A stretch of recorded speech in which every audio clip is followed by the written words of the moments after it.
Hello, this is Gonzalo Lara speaking to you live, and this is the Roundtable, episode number 41. I'm joined here by Jackson Hinkle and What If Alt History. And I assure you, viewers, today will not be a shit show like the last episode. And it's just going to be back to the old, same old of just regular casual conversations between myself and my two esteemed guests. First of all, I've got my returning usual suspect, Jackson Hinkle. Jackson, how's it going? Good to see you, my man. Good. I'm surprised you didn't have like a normal casual conversation with Destiny. That wasn't like a normal No, conversation with that guy. no, I didn't. Okay, shocker. Shocker. It's that I wasn't interested in talking about cuckoldry, and so there's not Oh, that much okay. to talk about. Okay, I see. I see. Yeah, it's an inside joke, and poor Rudyard, he's like, "What the hell did I I get mean, I've, into?" I've talked to Destiny too. I've been on Oh, his right. podcast. Yeah, Yeah, yeah. he's been on a big red pill, like bent for the last couple months. Yeah, I don't trust that guy as far as I can throw him. I had a Well, good actually, conversation he's with kind of him. like a midget, so maybe I can throw him pretty far. But anyway, let me introduce my guest. This is Rudyard Lynch, rather, who Yeah. runs the What If Alt History, which is a fantastic channel. The link is in the description below, and of course, Jackson's channel. I've mentioned it before; is also fantastic. Rudyard's channel is just a history, philosophy, and I'm just totally addicted. If you were like a heroin dealer, he'd make a lot of money. So yeah, so you just be careful because his videos are just addictive. You're gonna blow the whole day just watching them because they really are. I mean, I'm not blowing sunshine up your ass, man. I mean, I'm really glad that you're here because I get so much enjoyment out of those videos because even when I really disagree with what you think is going to happen in a given situation, it's always food for thought. And I personally am very speculative, and that's what I enjoy about your channel because, like in the title, "What if alt history?" and you speculate. And so, tell me how you hit upon that first. I mean, like so that people know where you're coming from. I'd appreciate it. Thank you very much. That's very kind. So I've been doing the channel for 8 years. I'm 21 right now, and I started at my 13th birthday, mostly out of just boredom. And I did it because I read this science fiction series about alternate history, which is what I did for the first 7 or so years of my channel, or 6 or something. And alternate history is like, what if the Nazis won World War II? What if the South won the Civil War? And from that book series, I started going on the online alternate history community, and I just didn't like a lot of it. And I thought, if people are doing this, why don't I do my own version? And so, first 6 years in my channel, just made videos like, what if the Nazis won World War II? What if the Neanderthals survived? And then after that, I pivoted into the content I currently do now, which the best way to summarize would be looking at the patterns for the rise and fall of civilizations and then using that to predict the future. And I did that just because all the skills I had gotten for making those alternate histories to work applied to the actual world. Yeah, yeah. Well, the thing is, I got into alternate history really like in the late '90s. I recall that they started talking about counterfactual history, and I thought it was an incredibly useful tool to sort of like focus in on what was the pivotal issue of a specific historical epoch. I mean, because you have to like focus on yourself. What really was the pivotal moment that if you Yeah. changed it, the whole thing would have gone in a different direction. I mean, if one soldier or just random soldier survives or dies, not much is going to change. But there was, I forget the incident, the battle that Alexander the Great, when he was starting out, basically, he was almost killed in a battle, and one of his bodyguards threw his own body on top of it. Battle of Issus. Well, you'd probably know that because I can't confirm or deny because I can't recall offhand.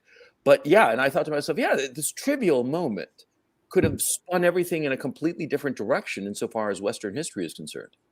And I found that really fascinating and a very useful tool to think about what really matters and what doesn't. And also, what I noticed is that because of counterfactual history, you started realizing that a lot of the philosophizing about history was kind of bullshitty because you realized how much of history is just chance of just things going, one way or the other, and hinging on such small things. Would you agree with that statement? Yeah, I'd agree. I'd say it's like, in statistical sets, you have a smaller, there's different ranges where, let's say, 70% of the chances are in a certain range, and then you have smaller, further out shots. And I think history is like that, where it can change, but it also has statistically wants to go certain ways more. Where, Yeah. for example, Britain ended up beating France, but there are a couple battles like Trafalgar or in the War of Spanish Succession where the French could have beaten the British, and then we'd be writing all the histories about why the French system was inherently so much better than the British system.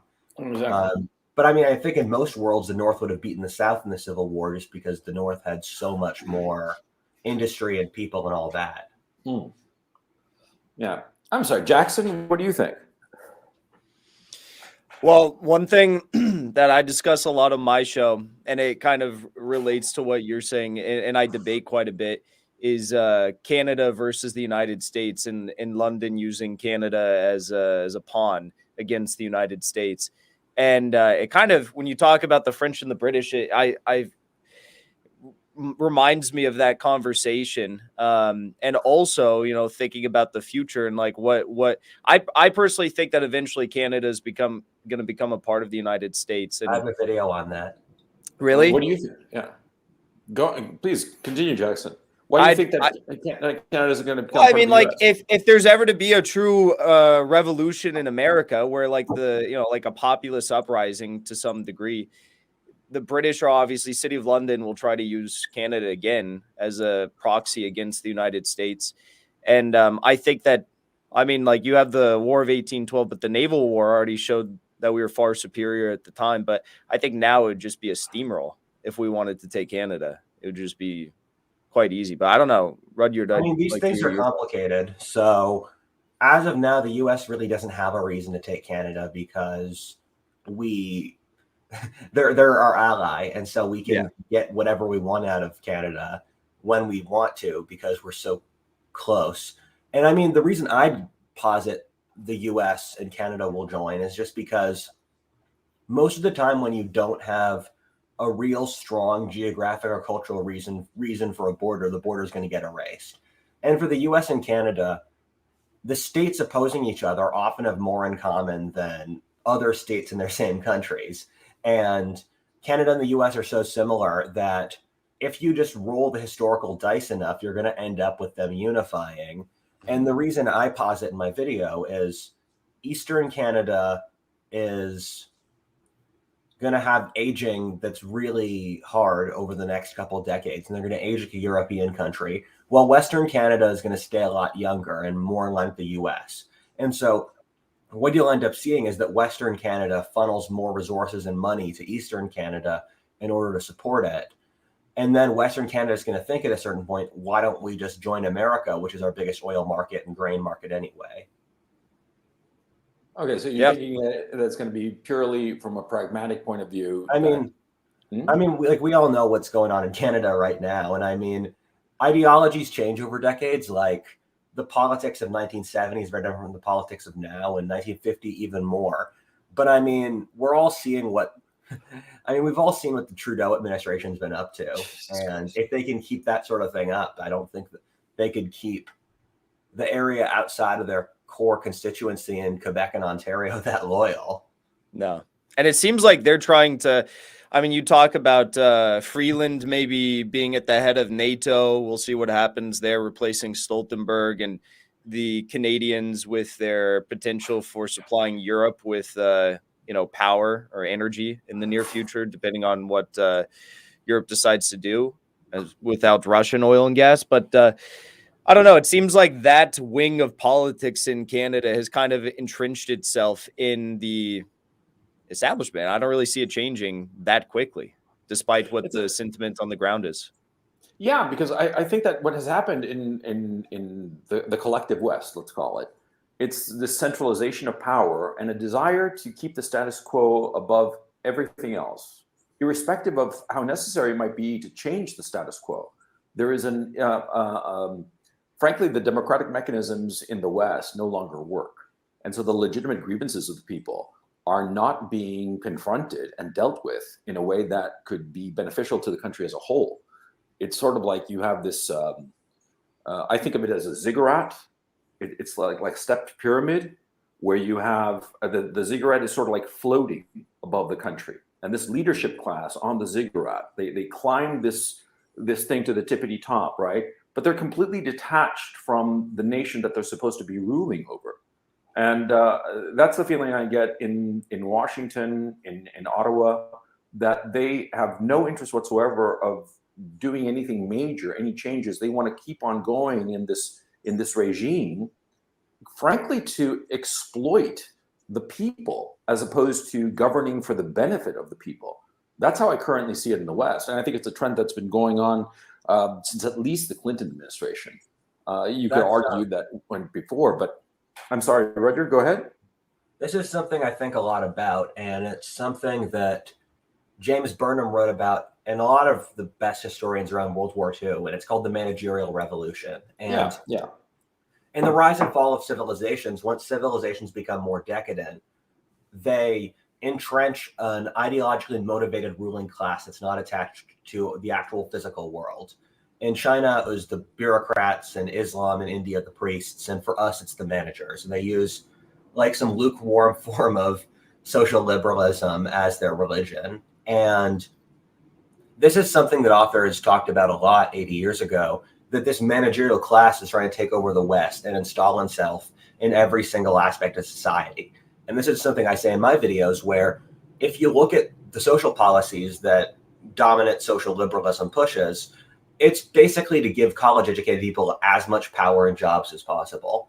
And liberalism went from giving people individual freedom, market freedom, all that stuff, to basically just being loathing of their own societies that they want to socially engineer out of. And like, I agree with both of your points, where they're not really representative of their societies because they hate their societies and they want to change them 180 degrees. Yeah. They really do hate it, and they certainly don't understand it. But what I find most disturbing is that they don't understand that the source of their power is the people that they are lording over and that they are exploiting. Because, I mean, really, I think that we can all agree that at this point, I mean, I know, Rudyard, you're an avowed conservative, so am I, and Jackson is an avowed lefty. But we're all, well, okay. But we're conservative communist. Conservative communist. Okay. What political figure would you attach to that ideology? I'm curious. Stalin. Yeah. Oh, that's fair. I just finished a Mao biography, and I would have put like Stalin as a conservative communist. But getting back to that point, I fully agree with you guys. And the number one like example that comes to mind with that professional managerial class and how they're kind of like shooting themselves in the foot as a class was something that like happened down the street from where I live. I live in LA, and it was the Dave. Okay, I'm in downtown, but it was the Dave Chappelle protests with the Netflix workers. Jesus. And I remember when that was going on, they went out there, you had like you had, I don't even know what those people are. It's like they're going out and they're doing their protests about the transgenderism. And like everyone on Twitter was saying like, this is the fundamental like question of our time and whatnot. And, like trans rights and all this stuff. But it's like, these people are not working class, and these people are not, it's not what, this is not like a life or death situation. It's not whether or not your energy bills are going to be paid this month or whether your water is clean enough to drink.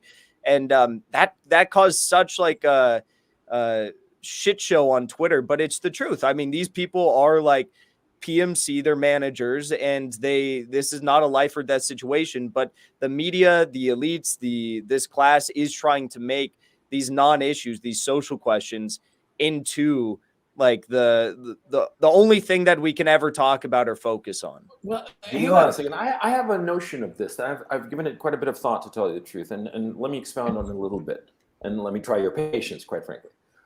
My thinking is that the ziggurat class, right, with this subsidized educational system, which is subsidized by way of loans, right, and creates this debt burden on the students, but they're all convinced that this is the way to rise in society.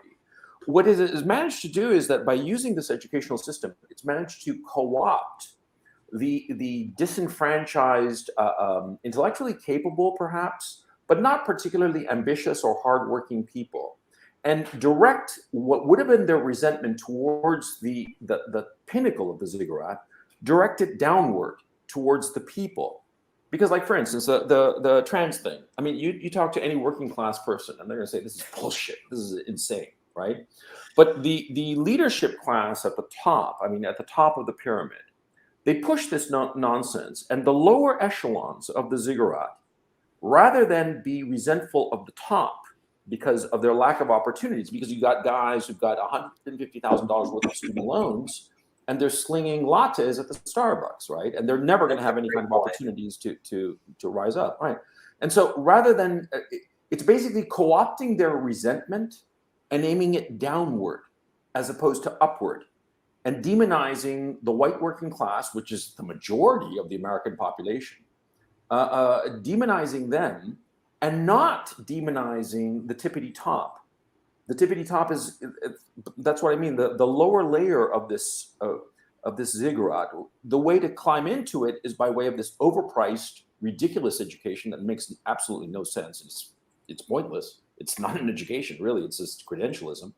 But did you guys both go to college? I went for a semester, then dropped out. Smart man. I did the 4 years, man. But I was lucky because I made money writing in Hollywood, so I could pay off the debt, like, I don't know, 18 months after I got out. Sorry for interrupting. I was just curious. No. What about you? Did you go to college?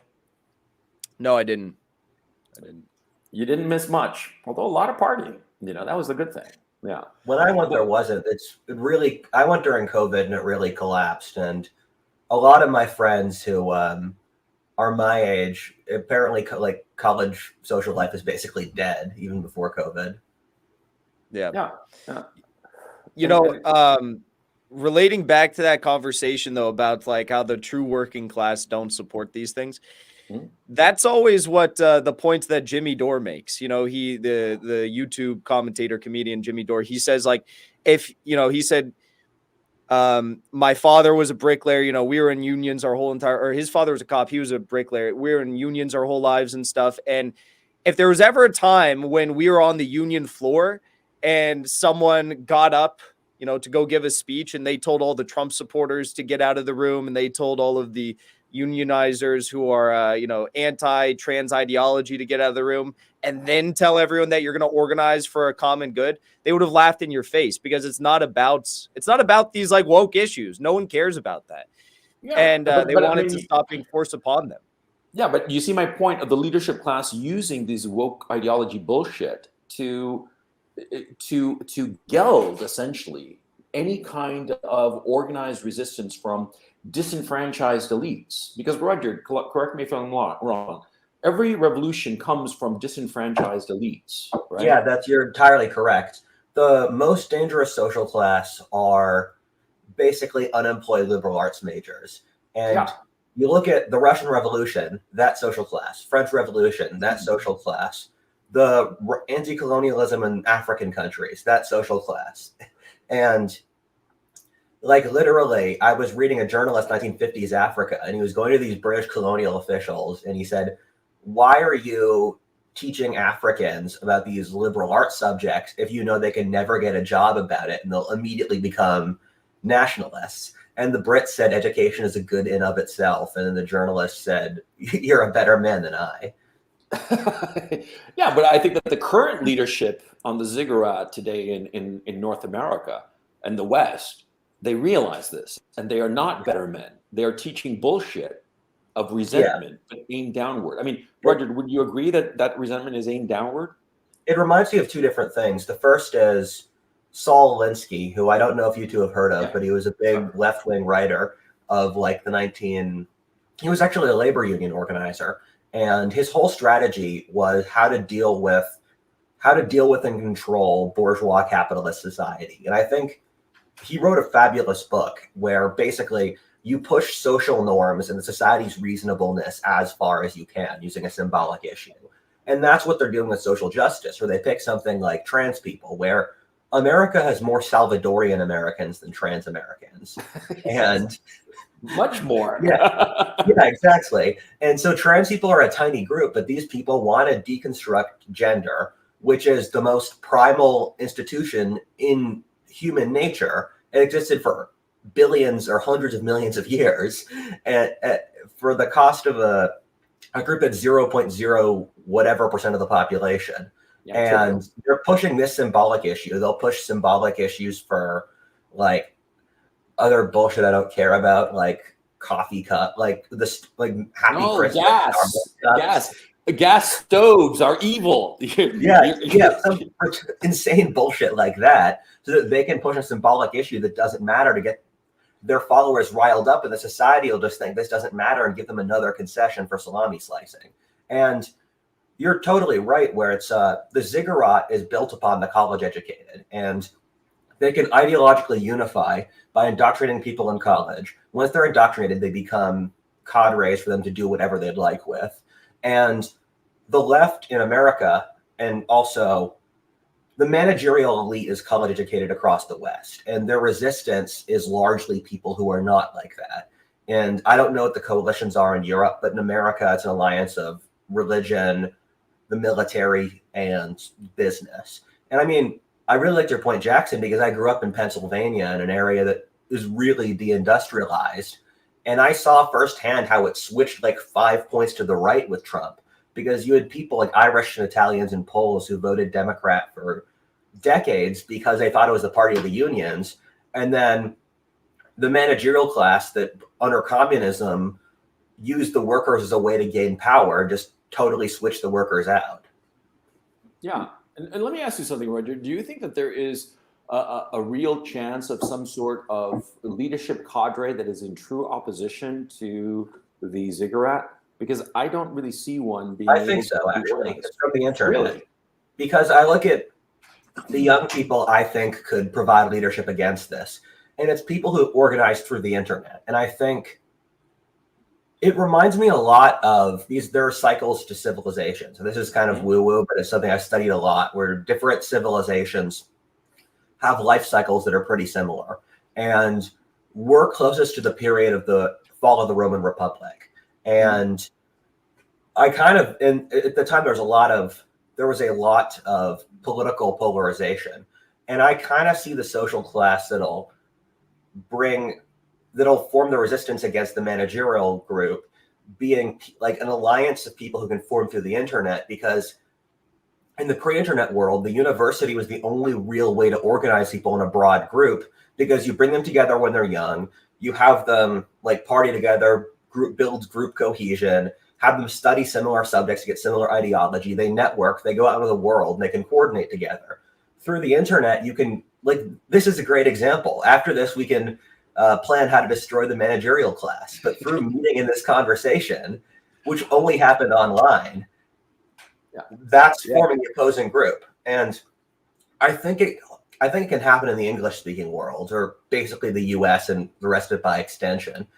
I don't see as much happening in continental Europe, because I just don't think there's enough young people. Like, you go to Europe, you walk around the streets, and like Philadelphia, where I grew up, is a dead city. And then you go to Italy or France, and it's just so much more dead. They don't have enough young people or spirit or belief in anything to really go against the managerial class. You don't see babies. That's the thing that always struck me. I lived over the last few years. I've lived in over the last decade. I've lived in Paris for over a year, London for over a year, Amsterdam for over a year, and Germany for almost a year. And you see few babies. That's the thing that always struck me. You know, here in Eastern Europe and Ukraine, before the conflict, obviously, you'd see pregnant women all the time. You know, you'd see women with strollers, you know, families wandering around with kids. You don't see that in Europe. And it's kind of shocking, you know. That's an interesting thing where because in all of the civilizations, you hit the period where its single ideology seizes power, and then the elite attach to that ideology changes the society so that they can have total power. They regulate business until the countries are poor, which happened all over Asia for thousands of years. They make the military weaker. They shut down any religious opposition. And the current elite we have, it has it has its strengths where it's much more humane. It's much more pseudo-humane, if you ask me. Yeah, but the thing I'm going to say is that it's much more anti-life and self-hating than the other ideologies I can think of that unify these civilizations. And that's one of the things that makes me think it's not going to work because, again, like a quarter of young people don't want to have kids because they're scared of climate change. And, and I'm like, what? But the thing is, like, they legitimately hate life after a certain point where they don't think having kids is a good idea. They don't think basically any activity goes against climate change. If you're a white person, you're anti-racial. It's because the West's great advantage over other civilizations is our ability to self-reflect. And that's why we've been able to have technological and social progress where most societies just rely upon tradition and the tradition gets old. But the problem with being self-reflective is we push it too far. Yeah, and well, the other thing is you talk about like this anti-life, anti-human ideology. It is rooted in this like Malthusian doctrine that has, again, really taken hold in a lot of Western Europe. And you can see like even like, I mean, like I cover the Ukraine war so much, but you can see in the polls even surrounding that issue in particular, and there's obviously geographical and historical reasons probably for the polls looking so different than they do in the United States, but the populace is so much more cucked to whatever the official narrative is about the war in Ukraine and Western Europe, like loads more than it ever was in the United States. In the United States, it's like you look through any single issue, there's always going to be a substantive or a good chunk of people that do stand true to the tradition of America and that sort of Wild West mentality, 1776, and say like, you know, screw the Malthusian doctrine. This is not representative of our pro-life agenda. So I think that's why America is in such a unique position right now, despite the fact that the West as a whole is crumbling. America, I do have a lot of hope for.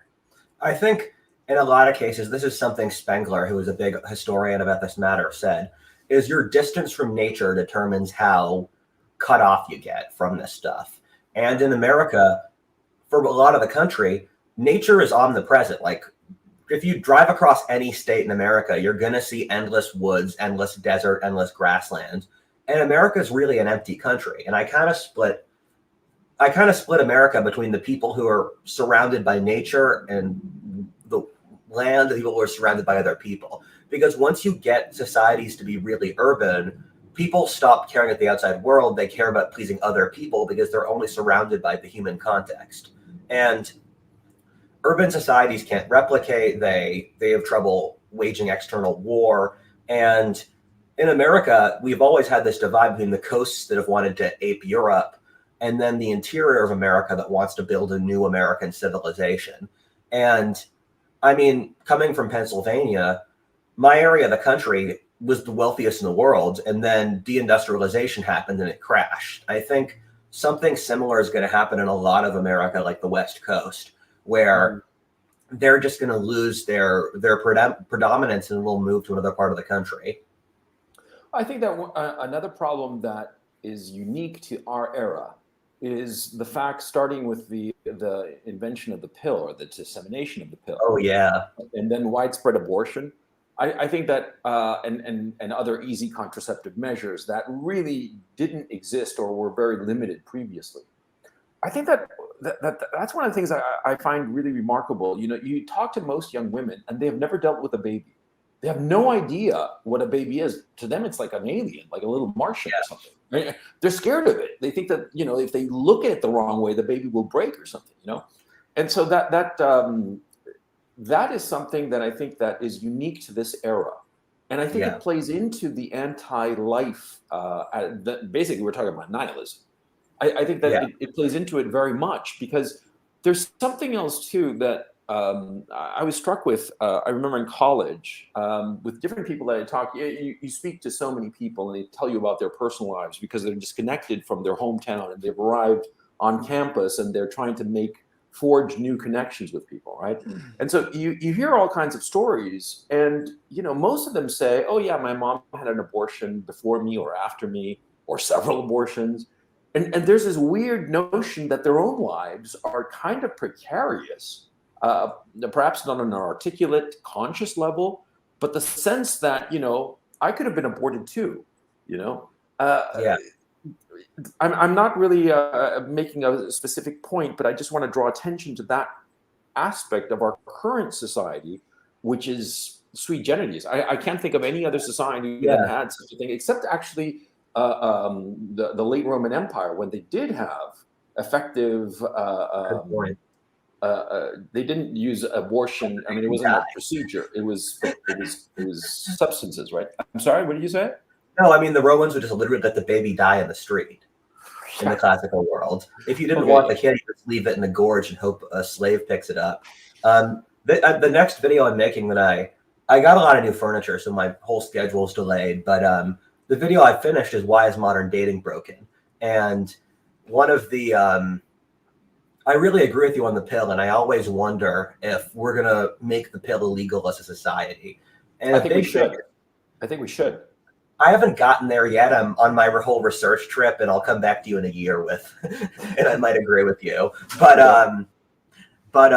I mean, the thing is, with society, we gave women a lot of allowances because the cost of bearing children for them is just so insanely high, where they have to have the kid for a year, and then they have to raise it for the next 20 years. And once you remove children and like sexual responsibility, it kind of untethers a lot of women from the major biological responsibility. Yep. And so it just totally rechanges the structure of society. Yep. And and I think the social effects of the pill are insane. And I'm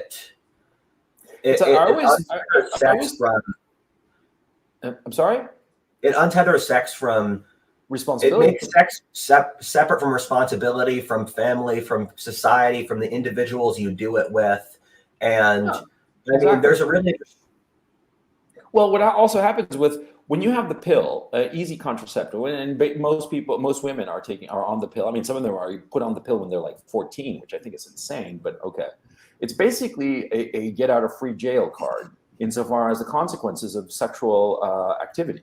And so, of course, what will happen is that, if there are no consequences to something that feels good, because definitionally sex feels good, I mean, or else people wouldn't fuck now, would they? I mean, then it becomes a sexual free-for-all. And then you get what we have today, which I think is a catastrophe, because you have, 20% of the men get 80% of the women, basically. And 80% of the men are left with the scraps if they're lucky. And one could argue that roughly 40% of men never get any sex at all. Yeah. And so those men become completely demotivated insofar as trying to build anything, because, having kids is the building block for most guys. I mean, most guys who knocked up their girlfriend will tell you, once I knew that the kid was coming, we were going to have the kid. Holy shit, it was like a light switch went off. And I started becoming harder working, more disciplined, just much more serious about life. But when you have a disenfranchised population of men who are never going to have that, I mean, they kind of like know that they're never going to have that, then there's no incentive. Then you have the hikikomori, I think that they're called in Japan. The vegetable men. You have the incels who play video games all day and just fritter away their lives on fucking Marvel comic book movies and toys, literal toys. The toys are made now for the adults, which is just insane, But I'm getting overheated. But you see my point. I'm curious also about the... Sorry. Let me just make this point clear. A society that is not channeling the young men to be productive is a society that will die. I mean, Jackson, I'm sorry, I cut you off. No, even on that point, it's like, you brought up earlier that this anti-human worldview it's nihilism at its core. I think amongst the masses, it's nihilism, but those who are guiding this policy of saying, okay, let's do assisted suicide for anyone who has mental health issues. Let's instill generational infertility amongst the masses, obesity, any of these problems, that cause depopulation. I think it's more cynical and targeted, and that's why I use the Malthusian doctrine as the point there, because I do think depopulation is on the agenda. But I'm curious to hear your guys' thoughts about this, because this is always something I discuss. If you look at like every great man throughout history, like every true great leader, you know, you could choose, I'd say probably like 75+% of them, and they all had many mistresses or wives, many children and whatnot. And then you look at the greatest women throughout history. Cleopatra is the only one I've ever had people debate me on, and I don't know how many people Cleopatra slept with. I mean, I don't know if anyone really knows that, but well, some people say that, but some historians say not. I'm like, I wasn't in her bedroom. I don't know. But some people argue only two. So there, there's a debate there. But women, historically, it's been the exact opposite. Great women do not sleep around. What do you guys think? I mean, like, women generally don't sleep around. This period that we're going through is the anomaly. Okay, because women historically don't sleep around like this. They have the permission slip of the pill to sleep around, and abortion if the pill doesn't work. But this period is the anomaly. Okay, I mean, well, Rudyard, you would know better than any of us. Yeah, I read a really fascinating book called The Moral Animal by Robert Wright, and it's about how evolutionary biology influences dating life. And for women, just the cost of sex is so high, they really can't afford to sleep around over the pill, because you get knocked up, you have to raise the fucking kid for the next 20 years. Yep. And there's another interesting book called The Sex and Civilization by J.D. Unwin, where he goes through it's a book I was going to mention. It's fantastic. Yeah, he goes through. I wish he was a better writer, though. It's like you're reading a fucking like science notebook. But that's what he was. He was a real anthropologist. He's fantastic. I mean, Jackson, you got to check him out. Should have taken a course in writing. But he goes through literally every civilization or tribal society in the world, and he analyzes their sexual mores. And the general pattern he finds is that the more sexually repressed a society is, the better developed it is. So if you look at societies where women go around topless, people sleep around, they will be barbarians who don't even have like a legal code, and they can't they have 20% murder rate. And then you'll go a bit higher, and then they have some sexual mores that'll be a bit more advanced. And then you get like India, China, the Muslim world, like the biggest civilizations of Asia, and they're very sexually repressed, where of the major world civilizations, Europe was the only one that didn't basically keep women at home for their whole lives. And the Europeans had a really good system of balancing sexual repression with more women's rights. But what J.D. Unwin said was basically that the reason sexually repressed societies did better is that it gave men an incentive to work harder, because they knew, okay, if I marry my wife, I know I'm going to have kids with her. I know she'll be a virgin. And so for the men, they basically said, okay, you work hard, your paternity is insured forever. And it also, you're not competing with your bros over the same girl. So it doesn't destroy the male cooperation. I'm also guessing if guys aren't sleeping around more, they're putting their energy more towards conquering other countries or building great works of art and taking Canada. Exactly. And so he goes through, once societies become they stop respecting paternity more and they start allowing adultery and all that stuff, their empires fall apart. And he goes to the Babylonians, the Greeks, the Romans, the British. And right when they stop respecting marriage is when their civil empires start to fall apart.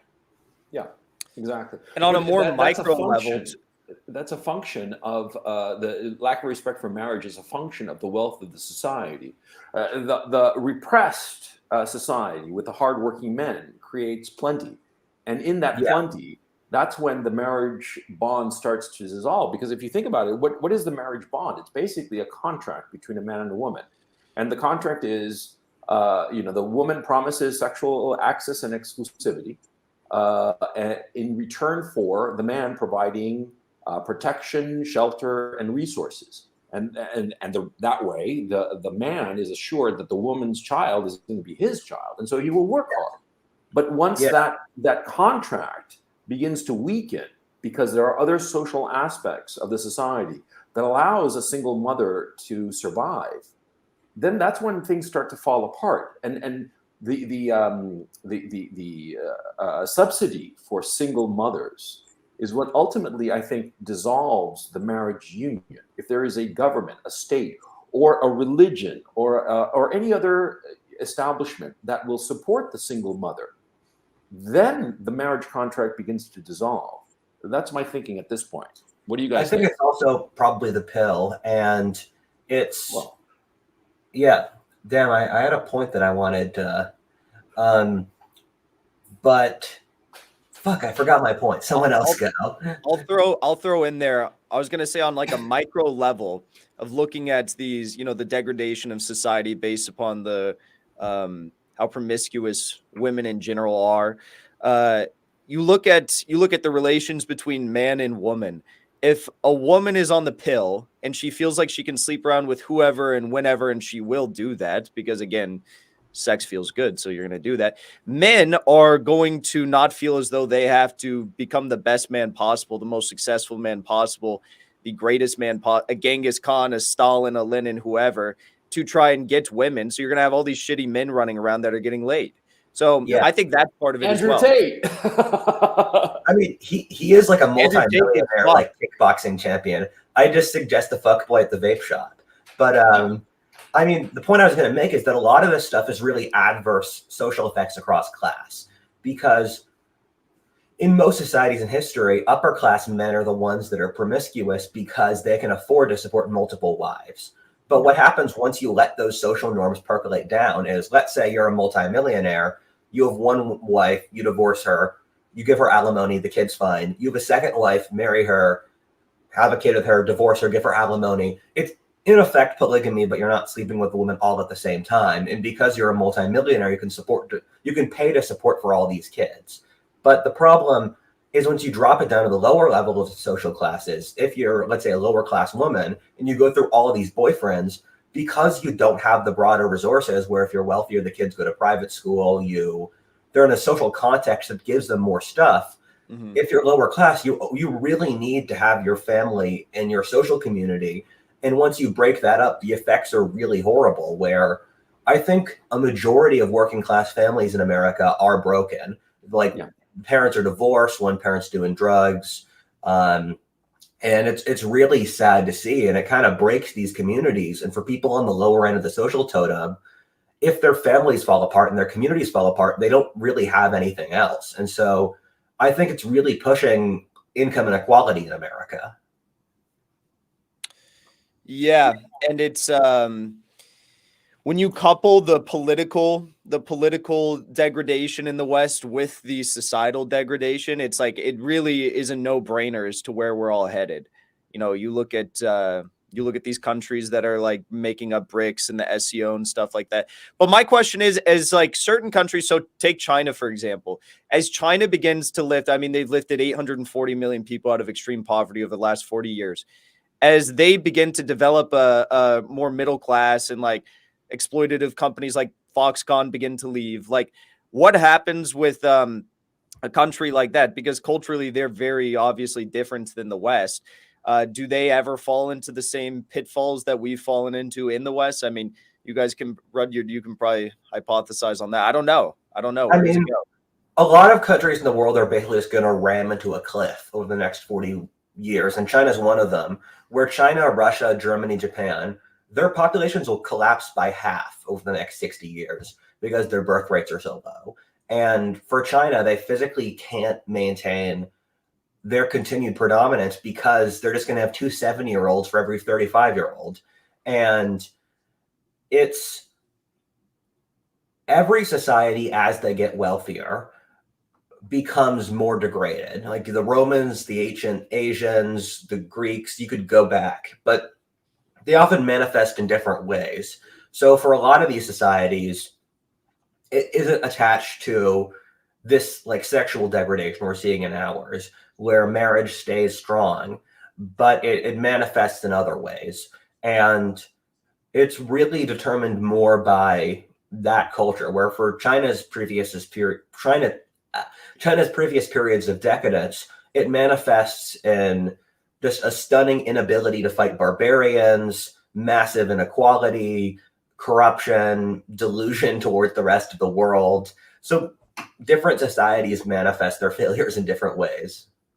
My thinking has always been that the Bismarckian welfare state is the real culprit of all of this, because it gives women an out, and it's something. It's an out that I think that we shouldn't allow. Okay, not out of mean spiritedness, but rather because it obliges women to be much more serious about sex. And when they decide to have sex, they're going to wind up with a man as opposed to winding up a single mother. Because it's perfectly understandable that we feel sorry for a single mother. We wouldn't be human beings if we didn't. We see a single mother, poor thing, or the father of her child was a criminal or a bastard or whatever, and abandoned her, and we feel sorry. And so, of course, we want to help her. But if we do this across the board in our society, it's to the detriment of the society as a whole, because you have to oblige people. I hate to use the nudge concept of Cass Sunstein, but you have to nudge people into forming these basic units of procreation of families. And my personal thinking has always been that, if the country can somehow get rid of its welfare state, then it would be on a much healthier long-term path, even though it would be short-term pain. But of course, no politician in his right mind would ever advocate for such a thing. And so, as a practical matter, it'll never happen. Theoretically, sure.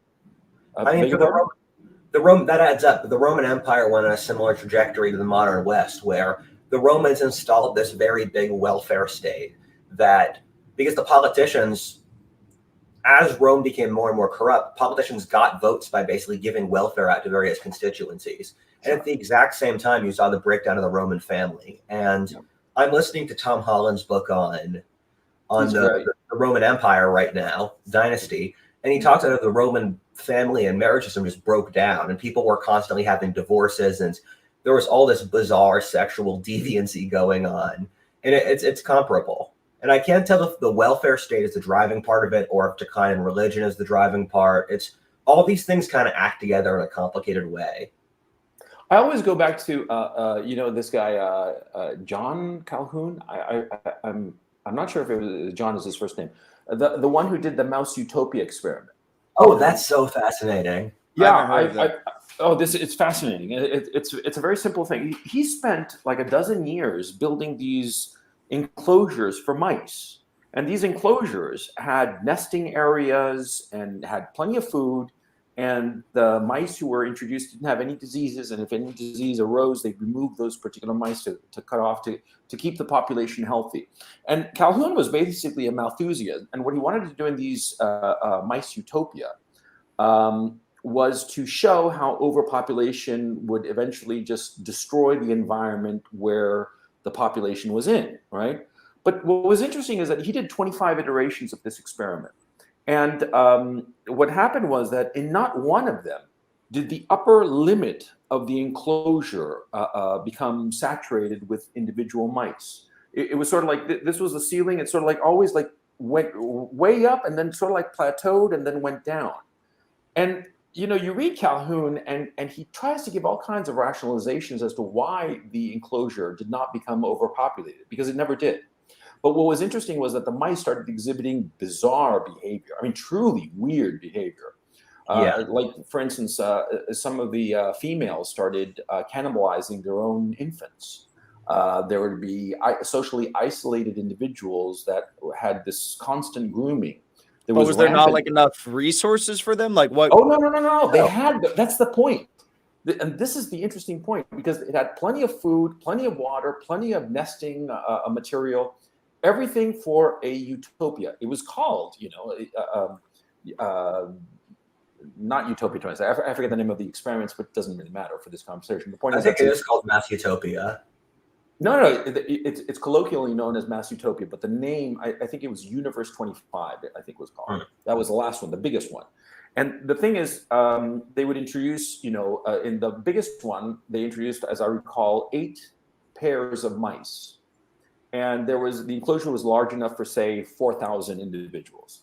And it never reached that upper limit, never. And eventually what happened was that the population grew exponentially. It doubled every 55 days. And then it plateaued and then it collapsed.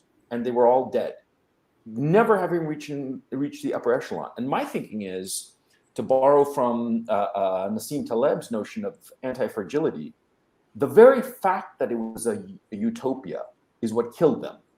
Because since there was no environmental stressor that allowed for the population to become degenerate, there was no stress on them that would oblige them to, straighten up and fly right, if you will.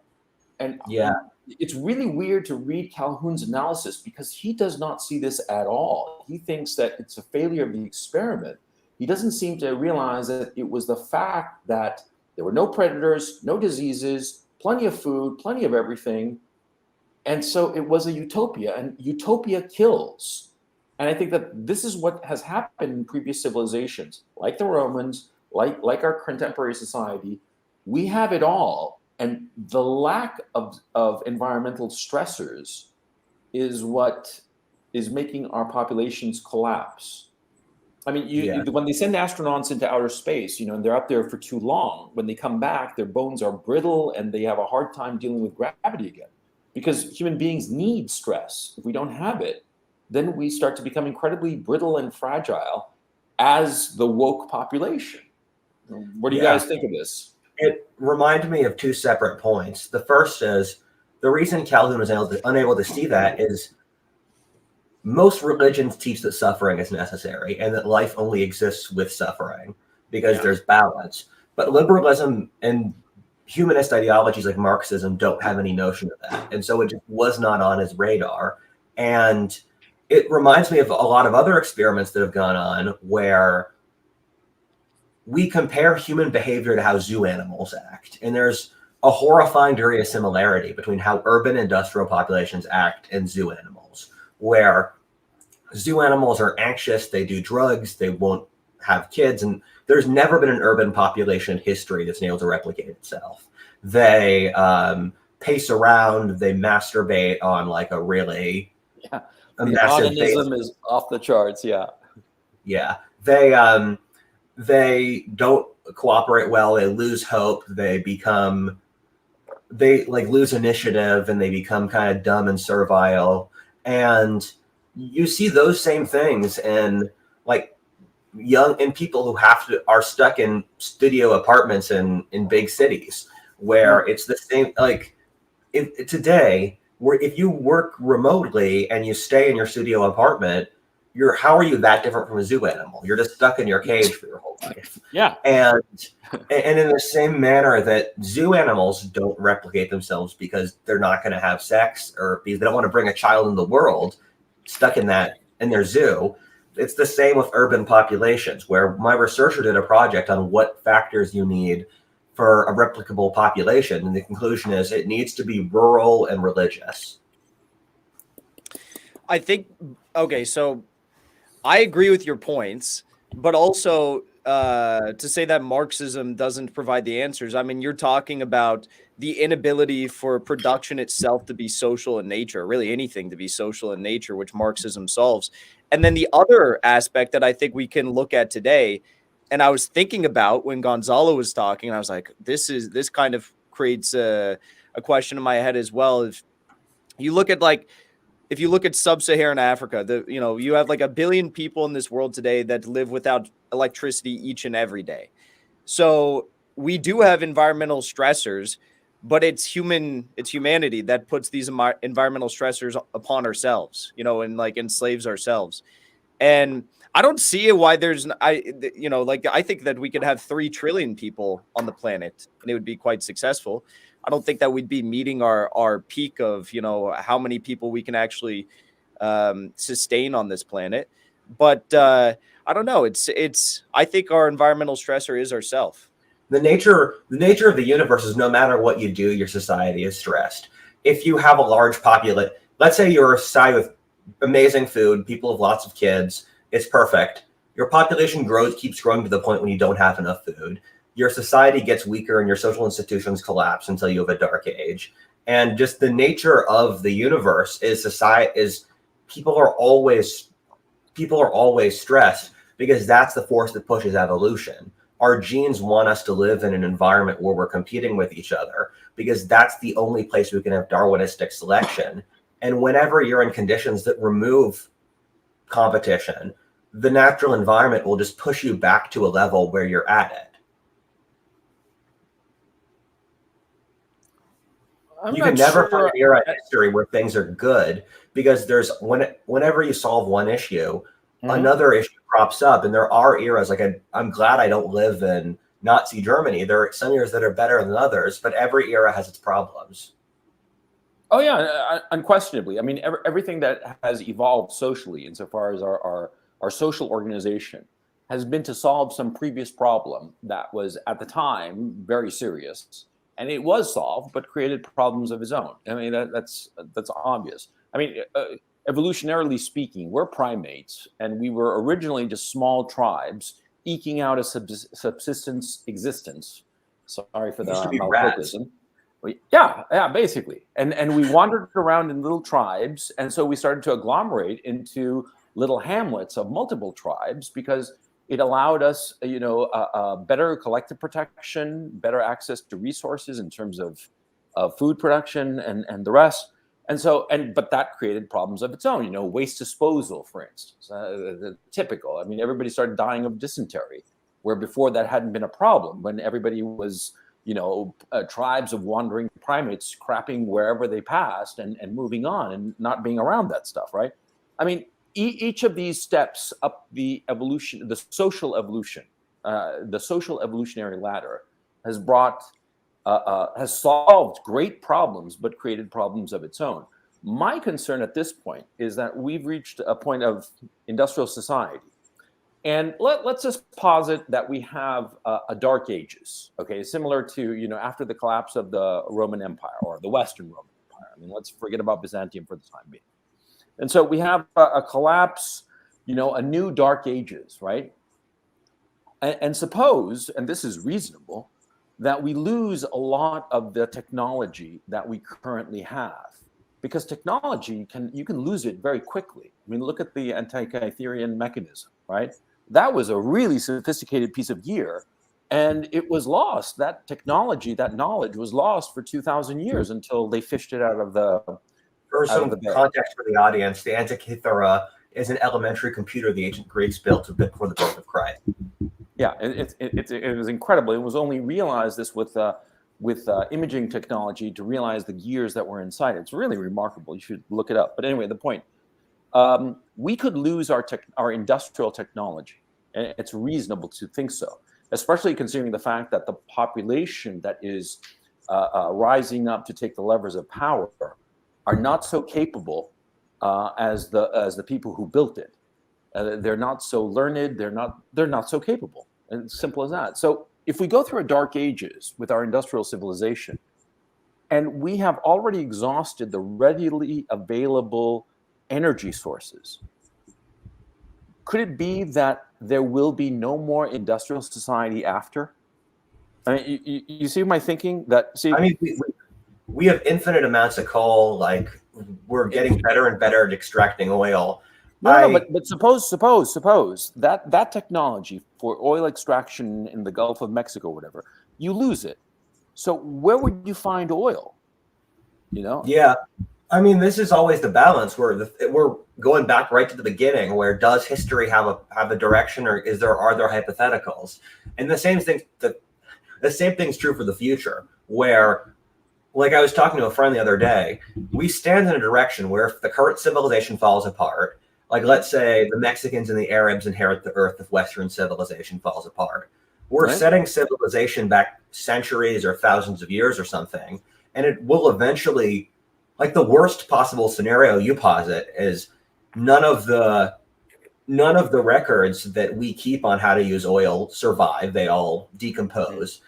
Mm-hmm. And that's the most terrible scenario. But also there's another scenario where monks keep records of how to have oil rigs for hundreds of years and retype them out. And then some new civilization gets them again. And I mean, the best direction we're looking at is modern civilization survives. We colonize the solar system. We keep having progress, but that posits that we can maintain the underlying. In the Jenga tower of civilization, we don't pull out the bottom layers. I think I don't okay, so I don't know that the rat or mouse experiment you were talking about, so I can't really comment on that. But what I think humanity has proven throughout all of history, give or take some, I mean, it's not all black and white, can't talk in absolutes, but is that humans possess the capability to tap into our unlimited potentiality for creative growth. And regardless of whatever adaptations are needed, we find a way to overcome. And, okay, you could say, well, what if we lose our potential to mine coal or to extract oil from the Gulf of Mexico or whatever? What if there's climate change, or what if there's that or this or the other? We will possess the capability to overcome. And I think that's what differentiates humans from animals. And I don't really know if you can make that comparison between the mice and the humans, because we've never been at a time where we haven't overcome and continued to expand our population. That's why, however many thousands of years ago, you needed 15 plots of land for one human being to survive. And then we were at a point where you could have 15 human beings survive on just one plot of land. Now we're at a point in history where you could have like 1,500 people surviving all in the same plot of land in one giant apartment building. And you have like infrastructure that gets you all the power and the water and the food that you need to you in that very apartment building. Yeah, but like, I see your point. You're saying basically that, life will find a way, and that human beings will find a way to just continue and trundle on. But I look at the example of Zimbabwe and South Africa. In those two countries, they essentially kicked out the people who were capable.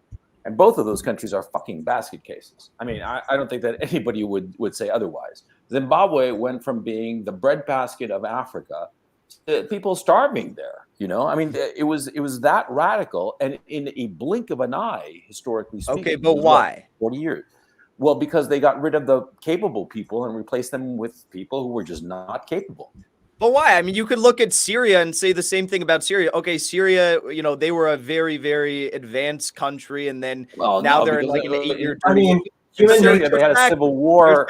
They had a civil war. That's what I'm saying, though. It's not just like their population became stupid or something. It's like, I mean, human nature. Sorry to cut you off, but human nature has positive and negative tendencies, and our ability to deal with the negative tendencies and push the positive is it controls how much we're able to deal with the world.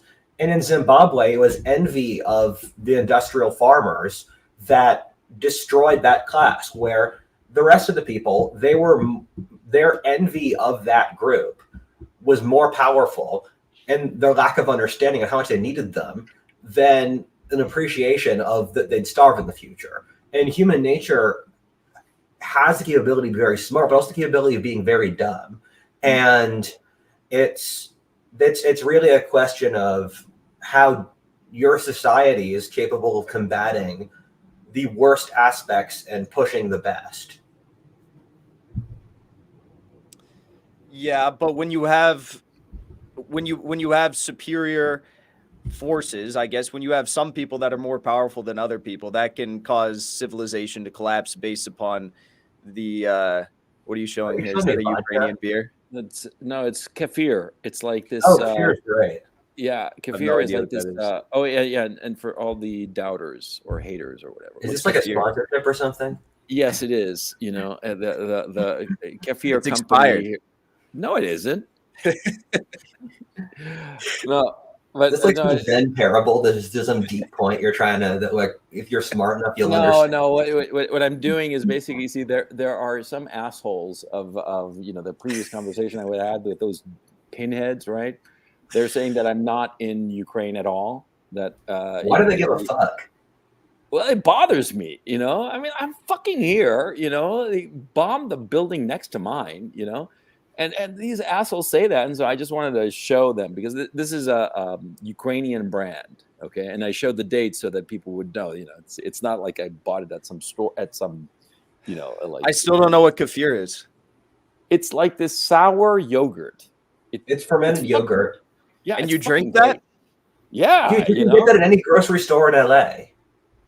Literally, Well, go to Ralph's, they sell kefir. I don't drink fermented whatever that is. That Why sounds not? disgusting. It's fantastic. amazing. No, it really is. I mean, like I was with Jackson before. I was like, wow, this sour yogurt. What the hell? It's It's the fantastic. same reason why I don't drink my own piss. It sounds like an unfortunate No. experience. No. This is wonderful. I mean, you'd think like before you ate a sausage, you'd think this is an intestine. Why am I eating this weird intestine? But our society tells you to eat the intestine, so you don't even think it. You don't even think it's an intestine.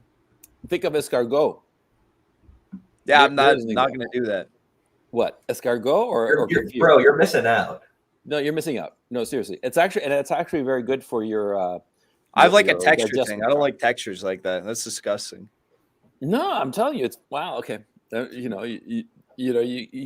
well, you got to broaden your horizons, man. And this shit is actually very, very Go good. to Chinatown and just order random. Like, if you go to Chinatown, you can get like pig's blood. You can get rabbit's foot, like chicken's foot. Can you get dog? Okay, so this is what I think. If I'm trying to be the strongest individual as possible, why would I eat like a chicken or a pig or something? Like, I'm only eating bison and cattle. That's all I eat. And I don't think like your power as a person is determined by like imagine like somebody so cringe. It 100% is. It 100%. No, but there's a bunch of other stuff. Like imagine like you're this 400-pound dude and you're like, I eat bison, I'm so powerful. And then, no, but you'd never hit 400 pounds if you're eating just all protein. It's the carbs that kill you. Okay, yeah. But I'm still stronger because if you're eating like a chicken, I can like step on a chicken and crush it with my foot. I can't do that with a bison or a cow. Arnold Schwarzenegger ate a fried chicken dinner once.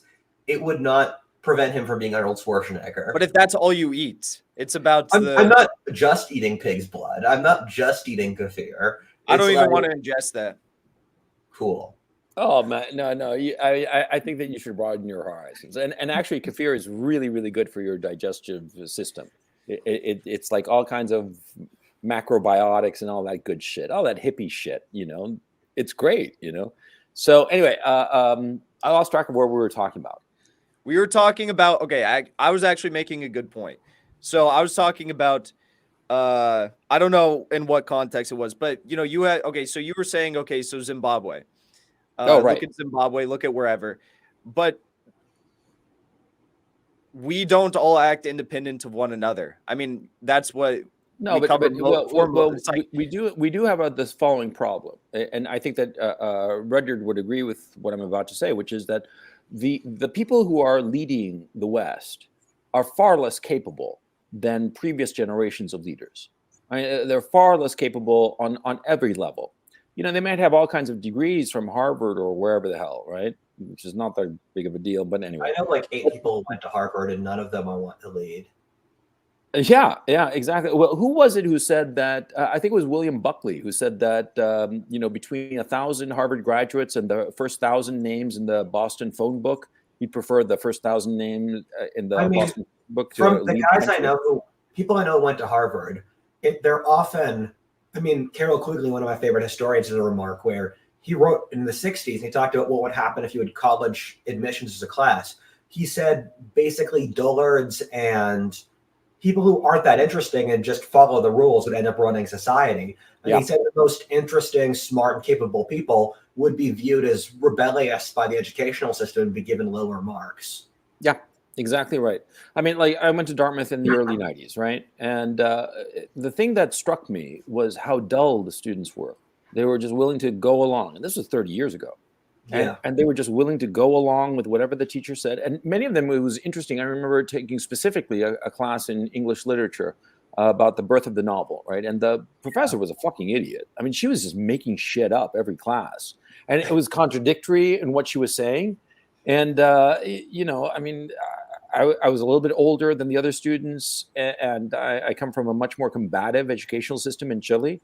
And so I would say, well, you said this here, but over here you're saying something else. So how does that square? And she'd give me more bullshit to smooth over the contradictions, right? And one of the students next to me, I would do this repeatedly, and nobody else would say a thing, even when this professor would say, hey, when you have any questions or comments or whatever. And after one of my the points that I made, this girl next to me, I remember so clear, she just sighed and said, can we please just get this over with? You know? Yeah. And she knew it was bullshit. Okay. She just wanted to get through the class, get the grade, and move on. Yeah. And that shows a lack of any kind of curiosity, any kind Yeah. of initiative, nothing. She was just a compliant little robot who just wanted to get through it already, you know? Yeah. I went on some dates with a girl who had 2 degrees from Harvard, and she Oh was very God. smart. But the thing is, it's exactly what you described, where the reason she got in was her parents controlled her whole life to give her the perfect application. But then she didn't have any degree of independent initiative or courage, really. And so the reason the managerial elite likes college degrees is it's people who get shepherded in to being able to do their task without question. Yeah, exactly right. You know, I mean, like, I thank goodness that, you know, when I was in college, I had gone to college before in Chile, and I flunked out because you know, the first year in college in Chile, I finally figured out how to get girls on a consistent basis. So I was just chasing tail all day. I didn't study at all. So I flunked out, you know, and I wound up teaching English as a foreign language for a couple of years. And then I went to college in the States at Dartmouth. And there I was much more serious. You know, I was motivated. And that's the thing that struck me because in Chile, the educational the college admission in Chile was 80% was based on the equivalent test of the SAT. And the SAT and the test in Chile, for that matter, are basically IQ tests. And so the kids who got into the program that I got into in Chile, they were high IQ kids, but they had radically different personalities. Okay. I mean, it was not like this even, smooth class of individuals. But in the States, where you have all this extraneous bullshit that you have to do, you know, community service, athletics, this and that, and everything so tightly structured, you know, Yeah. every hour of your days has to be filled with some activity so you can put it on the resume, on the college application, right? So it turns out these smooth people, I mean, smooth in like this non-controversial and smooth brain, quite frankly, high IQ, they can speak 3 languages, maybe they can get 1600 on the SAT, but they're fucking idiots and they have no independent judgment whatsoever. That's the thing that I found most shocking. People in my age group, they get broken by the system where I'm 21, and people in my age group, there's so much competition to get into those schools where it's like, if you do, you've sacrificed your youth and you've sacrificed an attempt to really be able to be your own person. It's exactly as you said, where you have to do band, you have to do 3 sports, you have to do all this extraneous bullshit, and it like weakens people. And I really love the WhatIfAltHist fan base, where, I mean, I'm biased because I'm the WhatIfAltHist guy, but I would take the guys I meet from the WhatIfAltHist community to run society. What is that community? I've never heard of that.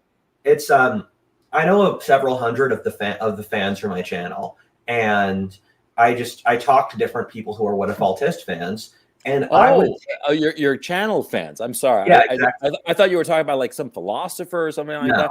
Oh, I mean, you. Yeah, I mean, like, knowing my fans are, I mean, of course I'm biased because I'm the guy who runs the community, but I would take them any day over people who went to top colleges, because the selection for my YouTube channel is people who are curious, people who care for the development of their society, people who think about the big picture. And like, for my staff, I only hire my YouTube fans, and I love my staff. Sure. Yeah. No, because I mean, like, it's become the sieve by which you found people similar to yourself who are like on the ball.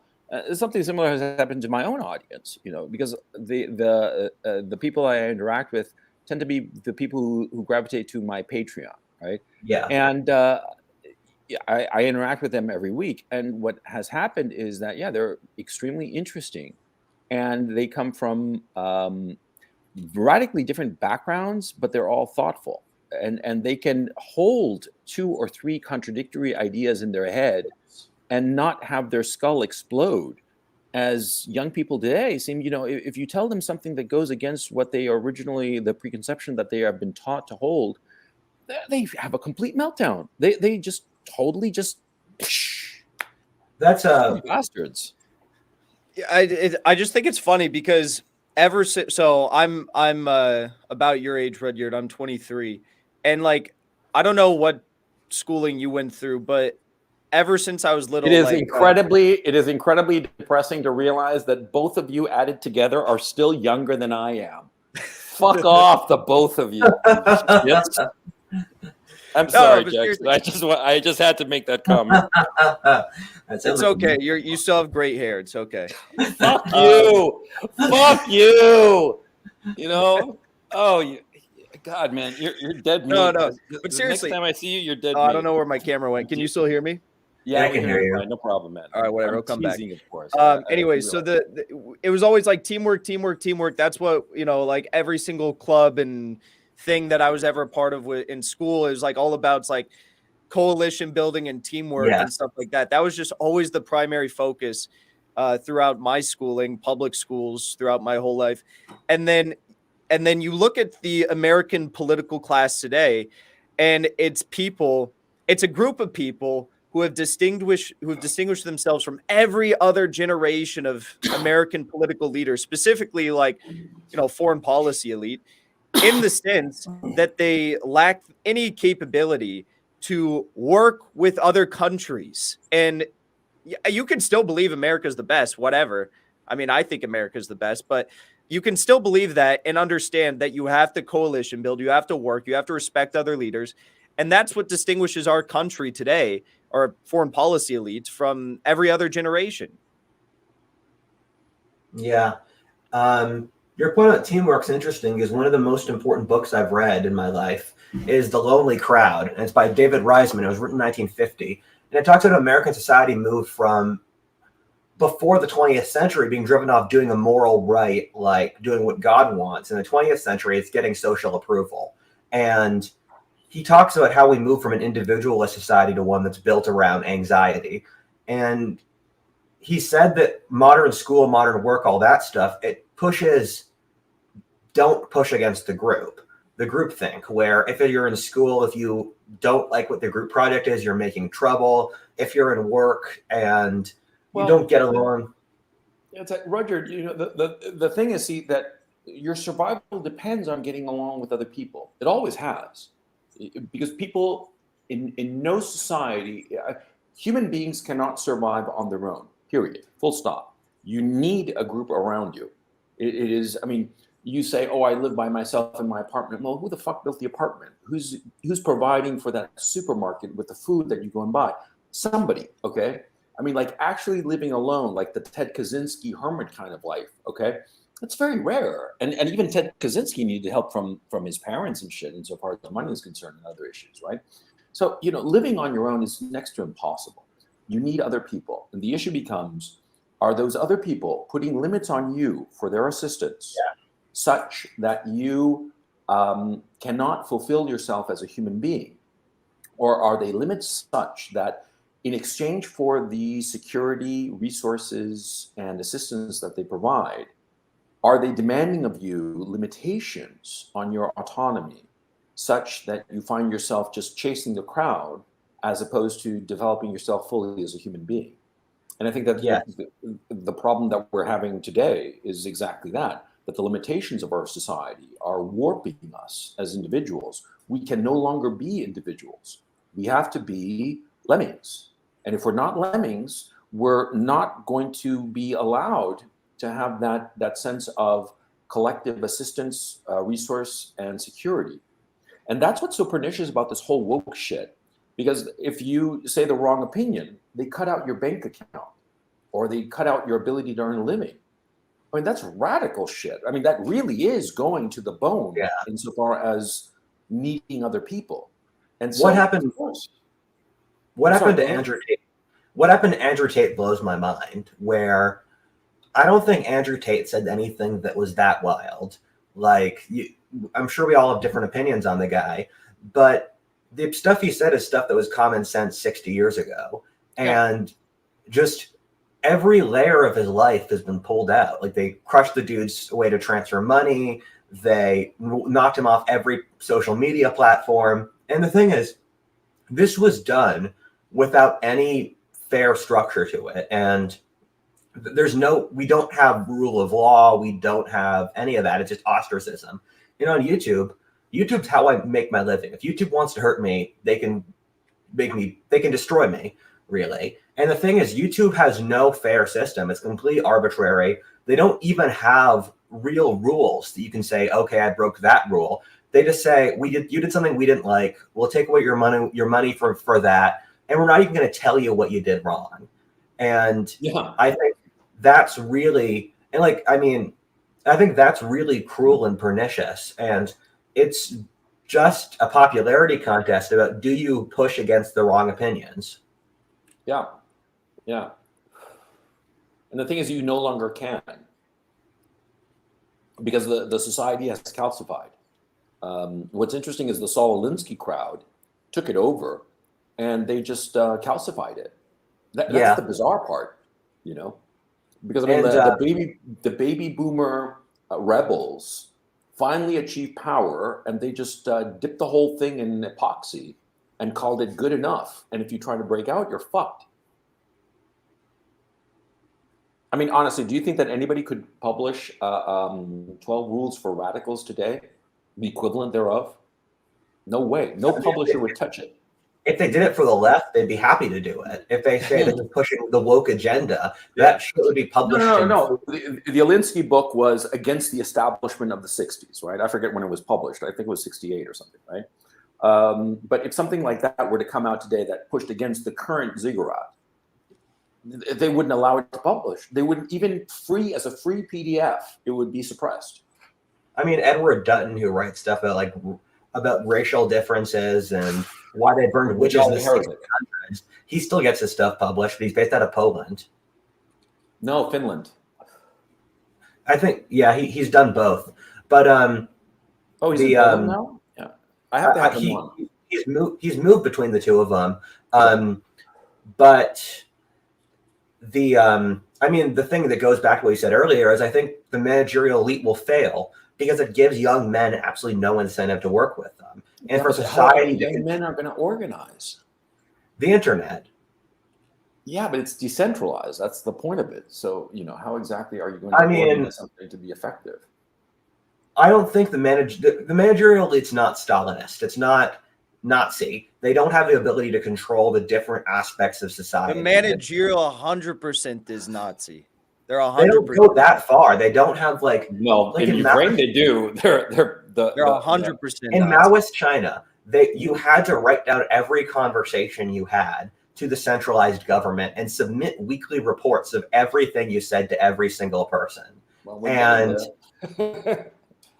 I don't with young men, they don't have any incentive to work in the system, and they're going to eventually rebel. And nothing the managerial elite really has the power to hold that down. Because once you look like the Wizard of Oz, once you pull away the mirrors, there are a bunch of college-educated people with no initiative, and they don't actually have a physical force on their side. I think that the real red pilling has started in February and March of 2020 with the COVID thing. And people saying, oh, we have to lock down and all the rest of it, but it's perfectly fine to go to a BLM riot. Or you could go to a restaurant, but you had to wear a mask. But when you sat down, you could take off the mask. Like the virus knows when you're seated or still standing and waiting for your table, which is obviously absurd. And then the shot, and then this war in Ukraine. I've gotten a huge audience discussing the war in Ukraine here because people are hungry to know what is actually going on. Now, the question becomes, what will motivate that group of people, which is substantial, to actually start to do something to change the society, at least in the Western democracies? I personally, I have to admit that I'm extremely black-pilled. I don't see that force organizing itself in a way that could really dislodge the entrenched ziggurat. Because I keep thinking of it as a ziggurat because, this is something that I noticed. You want to get into an elite school, right? So you have to climb, and it's a really, really steep climb. But once you get to that plateau, it's easy peasy. You don't have to worry, and you can stay at that level, or you can go up one more. And it's also going to be equally difficult because, years ago, I thought of our contemporary society as sort of like a pyramid, like with smooth sides. But it's not. It's sort of like you have to rise up. It's like quantum levels. But once you reach that plateau at whatsoever level on the ziggurat, then it's stable. And people have the incentive to maintain that stability. You see what I mean? And sort of like make sure that the people climbing up, throw obstacles in their way until they finally get to that plateau. And then, oh, he's one of us. And they all assimilate on the different levels. You see what I'm saying? I don't see how that whole system can be dislodged. I guess I'm just really, really black-pilled. I think it has to be dislodged. Well, I think a lot of this just stems back to like Cold War sentiments. It's like you look at like KGB versus CIA. You said that Saul Alinsky was like challenging the establishment. Was he really, or was he not? No, I think.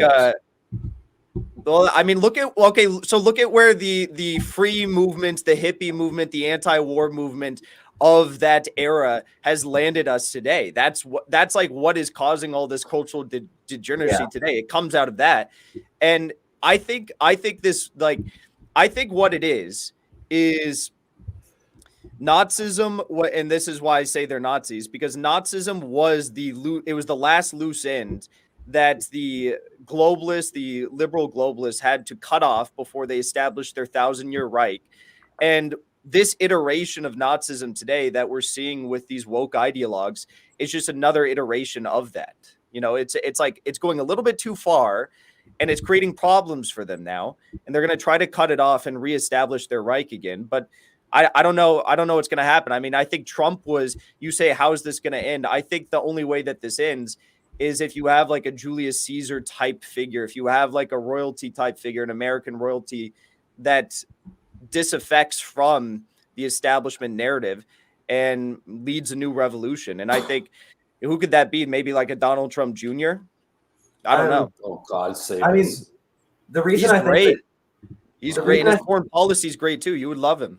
I don't know. the reason I think the technocracy is not going to work is they have such a delusional understanding of the universe that nothing they plan will be effective because they don't understand life. They think, let's go through this. They don't think we'll ever have a major war again. That's insane if you look at the historic record. They don't think they need to incentivize young men to work in their society. They think the cause of all suffering in the world is an oppressive ruling class, which is white men. They are the ruling class, the oppressive ruling class. They think they can inflate the currency forever and it's not going to blow up. Yeah. Like they literally, every single vector of how the world works, they get it wrong and they're going to horrifically nuke themselves. And I hope to God they don't nuke the rest of society in the same manner. But like, I think it's undoubted we're going to have a horrifying recession in the next couple of years. And what happens when all these young men, they move back to their parents, they're broke as fuck, and they think to themselves, okay, this ruling class literally wants to drive us extinct. What reason do I have to work in it? And the thing is, these people, they're completely unable to use force. You look at West Coast cities, Skid Row, like Vancouver. Vancouver is one of the wealthiest cities in the world, San Francisco too. And there's homeless guys shitting in the middle of the street shooting heroin. And the reason that's the case is because this ruling class is totally unable to use force or to put its foot down. And once it gets pushback, it won't actually, like, we'll see past the Wizard of Oz mirrors. And we'll see that once Roger, just to reframe what you're saying, are you saying basically that this leadership class is so fragile, glass-like, that, they can repress you by cutting off your credit cards and bullshit like that. But once the chips are down and the weapons come out, they're not going to stand a chance? It's very feminine, where, like, one of my friends, Kurt Doolittle, has 3 different techniques on how you can manage a society. There's the masculine, which is basically you use physical force to crush someone. There's the feminine, which he uses GSR, gossiping, shaming, rallying. And then there's trade and mutual cooperation. And the current ruling class is very feminine in that it used gossiping, shaming, rallying, where it basically just shames people and uses social force. But like women, if you have a combined group of men versus a combined group of women, the combined group of men really can't lose, because women's main techniques are gossiping and shaming in their words. But once that actually meets physical force, it's not effective. And the current elite they have no ability as a physical force. The police, the army, the gun owners all dislike them. Which is that's why I really don't eat interesting. chicken and kefir, because you got to be strong. There's something really interesting about what you're saying, Rudyard, because I'm thinking about the conflict here in Ukraine, right? And the Russians are all about masculine energy by that model that you're saying, right? They are boots on the ground. They're not fucking around. They are hardcore. And the Ukraine soldiers, for that matter, are as well. But it's really interesting because, NATO hasn't gotten involved in this war so far because it's the Pentagon that's freaking the fuck out, because they know that their men and their gear could not stand up to what's going on. Well, Gonzalo, let's not assume anything. It's no, the that's they true. that march. That's the truth. They look. I saw boatloads of these fucking U.S. veterans come here. They got one taste of Russian artillery, and they ran for the hills. I mean, they pussied out like bitches. I'm sorry, it was the truth. It was embarrassing.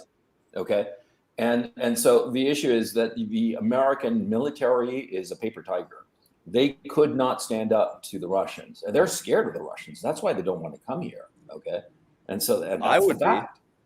I strongly disagree. If Russia, the thing is, me and everyone else in what I do predicted the Russians would conquer Ukraine in 3 weeks. And if the Russian army was half competent, they would have done that, because the terrain's in their favor. No. You're totally misunderstanding the geography of the situation, and you're misunderstanding the kind of war that is being fought. Okay. Why haven't the Russians? What? Why haven't the Russians conquered Ukraine already if their military is so good? Well, they are conquering it, because what they're doing is following Clausewitz, that you don't fight for territory, you fight to destroy the opposing force. And they are doing that, methodically, grindingly, and they are winning. I mean, dude, it's like, how can I put it? When the war started, I thought the same as you, but the Russians, what they did was the exact same thing they had done in other conflicts, which is an expeditionary force to scare the political leadership of whatever targeted country they have into a political settlement. And they nearly achieved that political settlement in late March, early April, until the Brits, under orders from Washington, put the kibosh on that, right? And then after that, the Russians reorganized themselves for this grinding war of attrition, and they've been winning. It's horrifying what has happened to Ukraine. Look at what the United States, how the United States approaches any war. It's like storm in, take 90 days to take Baghdad or something like that. Lots of civilian casualties. Compare that to 90 days into the Ukraine war. Russia's taken over 100,000 square kilometers, decimating the electrical and energy infrastructure, decimating their army. You've got probably 70,000 people dead in the Ukrainian military. It's actually at that time. It's about 120,000, and that's I mean, back then, 90 days in. If you're gonna, maybe it was less than that, but you probably have 120 to 150,000 now, right? Dead, killed in action. Yeah, the credible conservative estimates are 120,000 dead and 180,000 wounded, incapacitated. So compare that to Baghdad. So what? The United States is able to establish some sort of a base in Baghdad that can kill civilians, but they don't have any real foundation in the country. They haven't decimated the country. Compare that to what Russia's doing in Ukraine. It's far more long-term, sizable damage. Also, what's happening is that the Russians are gearing up for a war with NATO. This recent military reorganization that a lot of commentators in the West have been talking about, they're saying that, this general got demoted or that general got demoted. No, it was strictly administrative reorganization for total war. The Russians know what's coming. They figure that they're going to have a total war with NATO, and they're gearing up for it. NATO is certainly not. I still disagree. I mean, I've heard the Russians don't really train their troops. They give them a week of training and then send them into battle. No, that's totally not true. I mean, it's just, you should follow the New Atlas channel, a guy called Brian Berletic. He's a former Marine, a very, very sharp customer, and he looks at the data really hard and the weapons and everything. And from the wars the U.S. has fought, from the wars the U.S. military has fought, it's incredibly effective. It's just the population behind it isn't willing to actually push for the things that are necessary to occupy a country. We conquered Iraq in like wait. Explain that to me, please. The U.S. conquered Iraq in like a matter of weeks. The thing is, we had military control of Iraq, but the American public wasn't. To really conquer Iraq, we would have to kill off, hundreds of thousands of people, wipe out their leadership class, install a new one. But the U.S. was unwilling to do that, and so we left the previous ruling class kind of festering, waiting for a revolution. We were in Iraq for 5 years with a sizable force. We occupied the country. Obama came in, and Obama said we're going to pull the troops out. That was popular with Americans because we got the public sentiment, okay, we conquered Iraq, but we didn't get the points for, it's really sexy to conquer a country and not sexy to occupy it. And Americans are delusional about how to occupy a country. And so we won the battle. We lost the occupation because we were unwilling to destroy the previous elite and then install a new one because the American public is like a goldfish. Vietnam's similar, where we won the military campaign. At the end of the Tet Offensive, we had nuked the Vietnamese forces, but the American public's like, why are we fighting on a different continent? We pulled out, thus meaning the Vietnamese could win.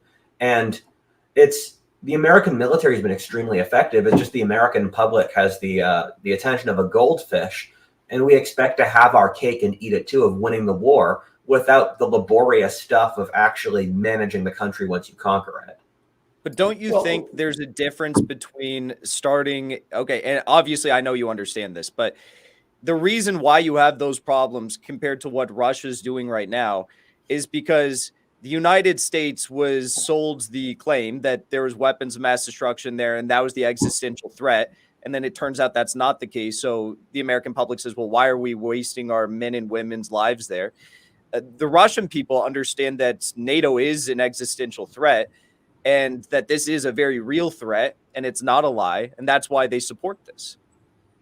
Yeah, I mean, I don't know what happened insofar as Russia is concerned also is that the way the Russophobia turned on a dime in Europe, and all the stupid sanctions and all the punitive measures against like Russian athletes and stuff like that. And it really much played into the notion that, oh yeah, the West really does hate us and they want us dead.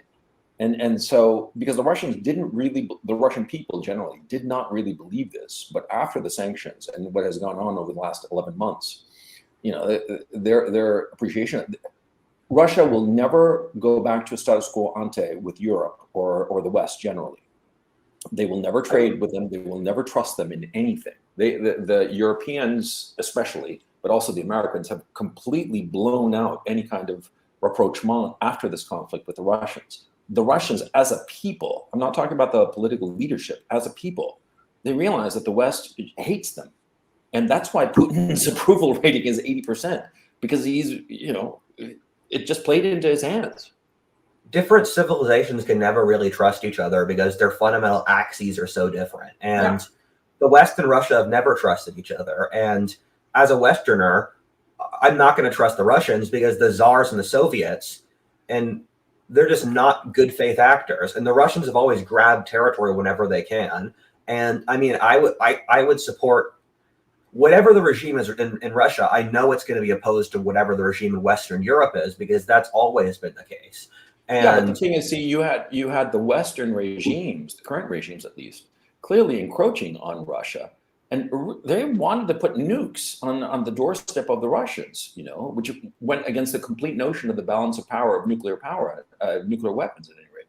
I mean, if there's ever going to be a conversation of who's taking more and more territory, I think the country with like 800 plus military bases across the world probably takes the cake. But, you know, the other difference between like Iraq and Vietnam, obviously, and Russia right now is Ukraine, at least Novorossiya, is historically Russian. So it's not like the people there are diametrically, intrinsically opposed to the Russian people. Whereas in Iraq, I mean, you have like the mass slaughtering via warfare and sanctions for many years, generations of the Iraqi people. So it's like they're not going to be inclined to become subservient to any sort of like U.S. supported government. You know, I mean, I compare Ukraine and Russia to the Confederacy and the Union, where imagine a world where the Confederacy became an independent country. That's Ukraine, where if the Confederates would say they're an independent country, the Northerners would say they're the same American country. And I mean, it's in the West's self-interest to push to keep Ukraine independent, and I think countries should follow their own self-interest. I think America, it's in America's interest to have an empire, and Americans should support their own bloc's interest, because if they're not going to support it, other countries will take advantage of it. And I mean, if the Russians were winning this war, why are they surrendering territory? Why are they having a mass mobilization of their men? All that stuff.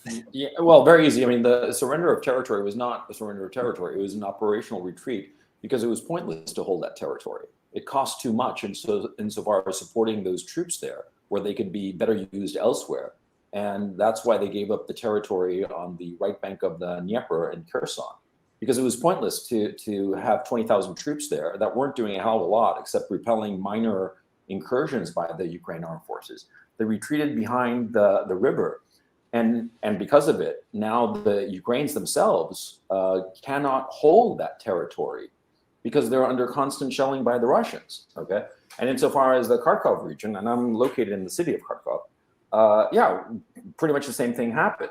And the losses that the Zelensky regime incurred by capturing that territory were phenomenal. The Russians are estimated to have lost maybe 500 casualties total when they withdrew from Kharkov to the other side of the Osel River. Whereas it is credibly estimated that the Zelensky regime lost about 6,000 men KIA in taking that sliver of land that operationally meant nothing. And so they're fighting an attritional war. And the best estimates of Russian losses, and this is all groups, the Donbass militias, the Wagner group, and the Russian armed force itself, they're credibly estimated to have lost between 15,000 to 20,000 men, KIA. Whereas it's known, I mean, Ursula von der Leyen said it herself a couple of months ago that they had lost 100,000 killed, the Zelensky regime. And now it's because of what's happened in Bakhmut, that number is up to at least 120,000 KIA. So the Russians are carrying out an attritional war, much like the American Civil War, as a matter of fact. And the reason it's been slow going is because they have been grinding through the defenses in southeast Ukraine.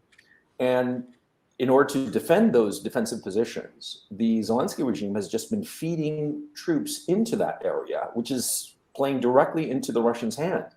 At this time, General Zaluzny, who's the commander-in-chief overall of the Ukrainian military, he said that he only has 200,000 men left, whereas the Russians have, as of 6 weeks ago, they had 540,000 men, and they were getting even more every day.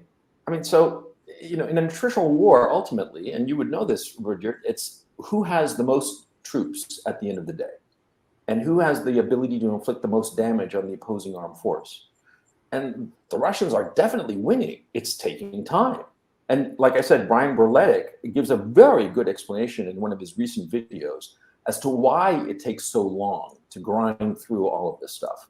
And there are clear practical military realities as to why it takes so long to win in this conflict. But the Russians are winning. I mean, it's just, yeah. I don't know why you'd wage a war of attrition in a flat country. So what I think... the flat country doesn't mean anything. It doesn't mean anything. Flat country is the most important variable for attacking a country. When Hitler invaded Ukraine, the Nazis did a very good strategy where they just surrounded the Russian forces, and the Nazis took 250,000 prisoners of war in the first couple months of the war with the Russians, because they moved so fast and they could just cut off entire divisions of the Russian army. And if you're attacking a flat country, that's the most effective strategy. If you're attacking wars of attrition, talking about maneuver warfare. You're talking maneuver warfare, right? And the thing is, the Ukrainian armed forces have been so degraded that they are not able to carry out maneuver warfare. No, I'm talking about the Russians attacking Ukraine. But yeah, but the Russians originally, with their expeditionary force, you could argue that they were carrying out maneuver warfare with the intention of scaring the Zelensky regime into settling and abiding by even today, I saw another report because of the buildup of troops in Belarus. Ukraine admitted that Reznikov admitted that they had to withdraw troops from the front lines on the Donbass to go protect the north from a potential invasion from Belarus. The other thing is, you said earlier that the Russian military is not well trained. When it comes to their aerial superiority, I mean, it's just unmatched. You look at what they did in Syria, it was incredible. Same thing happening here. And the United States can't even supply the Ukrainians with the proper, air missile defense systems to protect themselves. And even when they do, the Ukrainians lack the capability to be able to exercise that on the, Russian missile barrages, drone attacks, aerial attacks, all that stuff. Well, here's something else too about the lack of training. One of the talking points that the West is pushing is that the 300,000 who were called up were all conscripts. See, that's technically accurate, but it gives a false impression, because the 300,000 who were called up were people who had been conscripted into the armed forces and were essentially part of what would in the United States be called the National Guard. So they were men with military training. And so they were called up, geared up for 2 to 4 weeks, and then sent not to the front, interestingly enough, but they were dispersed in other areas of Russian military presence within Russia. And troops from those areas were rotated over to the front, okay? And I know this because I'm in contact with people in Russia. And I was surprised by the number of people. I actually don't think that they called up only 300,000. I think that they called up a hell of a lot more. And I think that the 300,000 number that they threw out is sort of like propaganda. But that's another, or disinformation. I think it was much higher, but that's another story. But I don't know. But to say that they're not trained is just inaccurate, because they are. They are men who already served a year or two as professional soldiers, and they got called up, and that's like calling up the National Guard. I mean, I also don't know why conscription is a bad word. All countries do conscription when they wage big wars, and I mean, it gives the impression that the people are unwilling to go fight. That's why it's used. It's a propaganda. I mean, every country does conscription. I mean, but I don't really have a big bone. I don't have a bone in the Ukraine fight, so this isn't something a topic I want to stay on. And sure. You guys are much more invested in this than I am. But I mean, the future will tell whatever happens.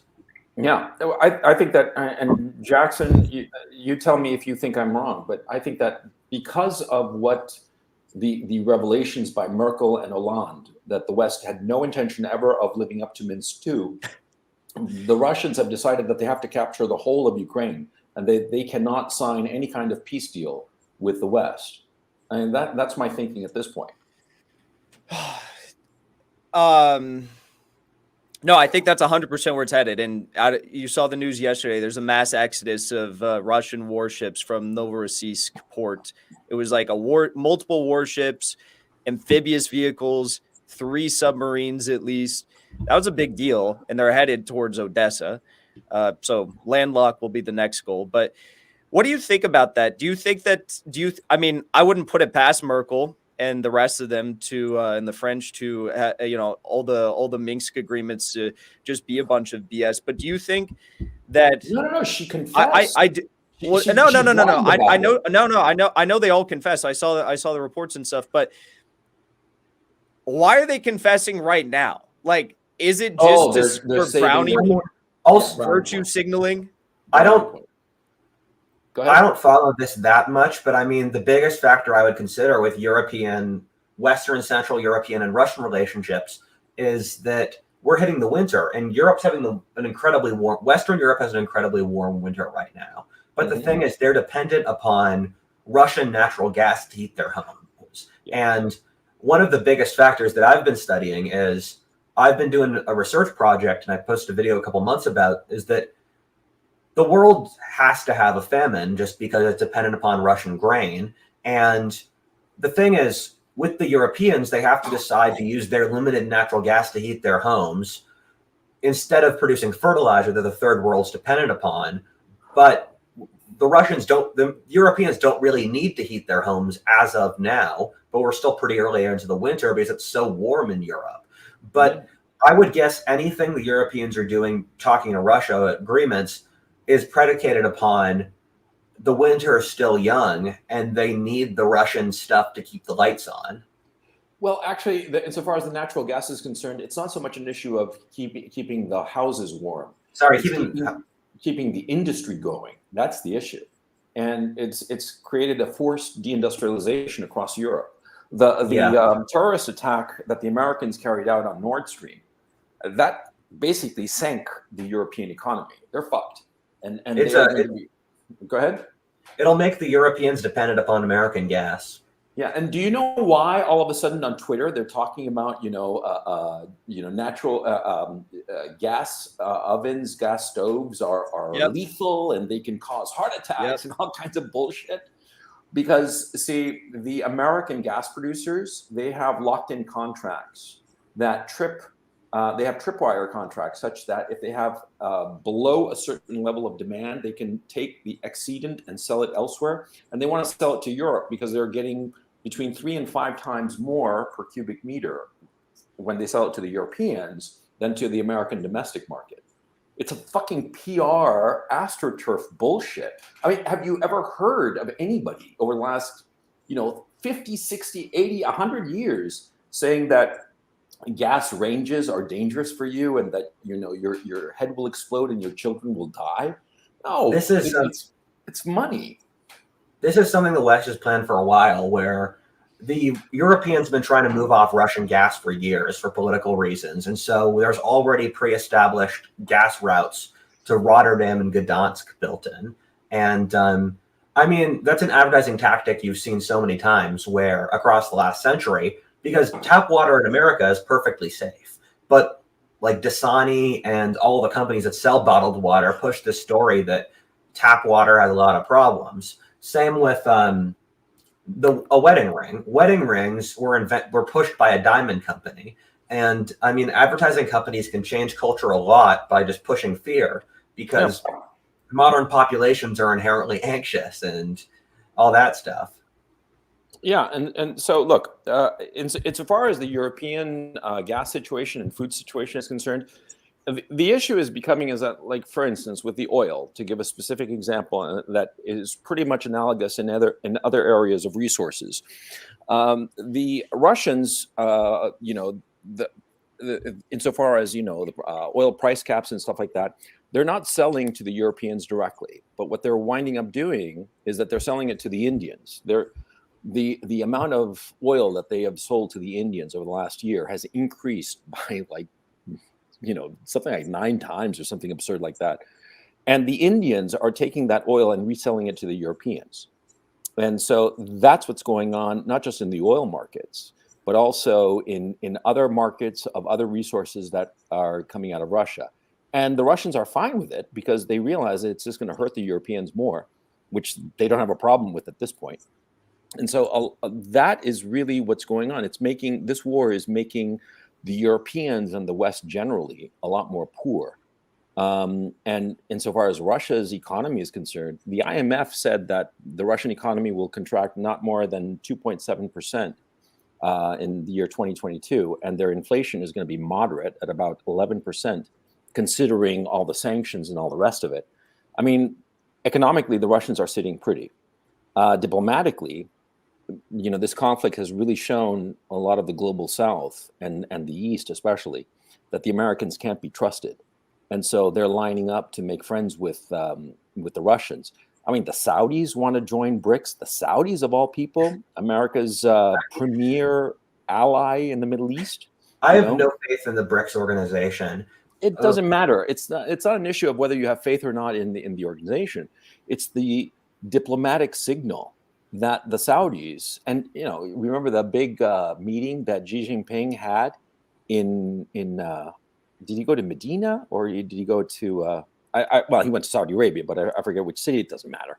The point is that that turn of Saudi Arabia, of all countries, and a lot of the other countries in the global south, that pretty much proves the issue that, see, the rest of the world no longer trusts the West and wants nothing to do with it. And they're trying to cut ties. And this will only hurt the West because the West is so indebted. It's lived off the credit card, and the credit card has reached its limit. That's my thinking. I've never heard an argument against the sufficiency of BRICS. I'm curious to hear what your thoughts are. None of the BRICS have a good image going forward. Then a lot of them aren't even allies. Brazil, worst economy in its history. It's because the thing with the BRICS is it was invented by an American bank to push investment in said countries. Right. And there's not that much that actually goes for them. And a lot of these countries don't have good economics staring at them. Brazil, worst economy in its history. Brazil's mostly an American ally. Russia has an economy smaller than Texas or Canada. Where that's not accurate. Okay. In terms of nominal GDP, that's accurate. But when you actually look at industrial output, then it's a totally different story. And that's one of the problems with GDP. Really... Look, the issue of measuring an economy by way of GDP, of dollars spent, it's not an accurate measure of an economy's strength. There's even if you double Russia's stats, it's not comparable to an economy the size of the U.S. or Western Europe's. And Russia's gutted a lot. Russian industry is not competitive.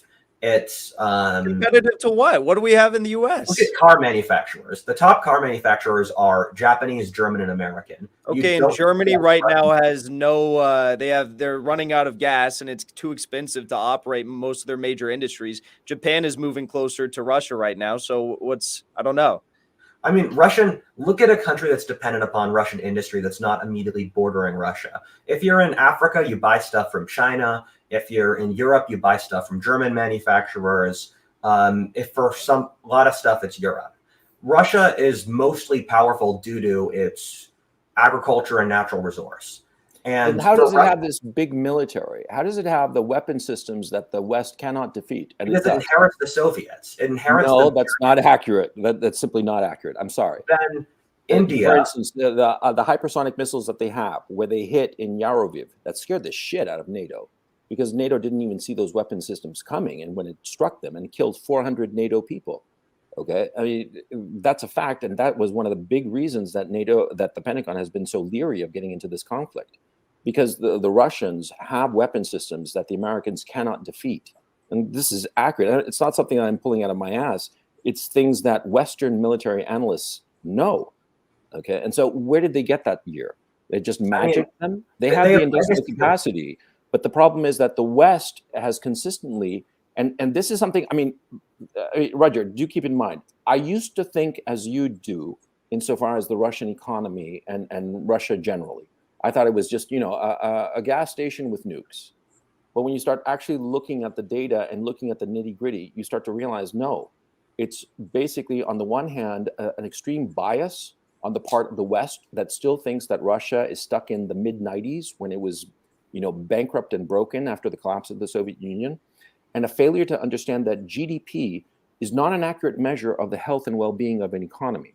And this is something that I knew because I worked in some finance stuff, and I would see economies and looking at different economies for different reasons, investments and so forth, and you'd start to realize, hey, this economy is a hell of a lot healthier than the GDP number is telling me, and that's one of the problems with the West. The Western analysts tend to look down on the Russians, not really understanding that a lot of the stuff is inflated in the West. Let me give you a trivial but very specific example. I bought a Bic lighter one time in Amsterdam when I was living there. It cost me €2. €2.95. I have the sticker on it. I can show it. Well, I have it elsewhere, but take my word for it. It was €2.95. And in Ukraine, the same lighter, the exact same lighter, the typical Bic lighter, costs the equivalent of 50 cents.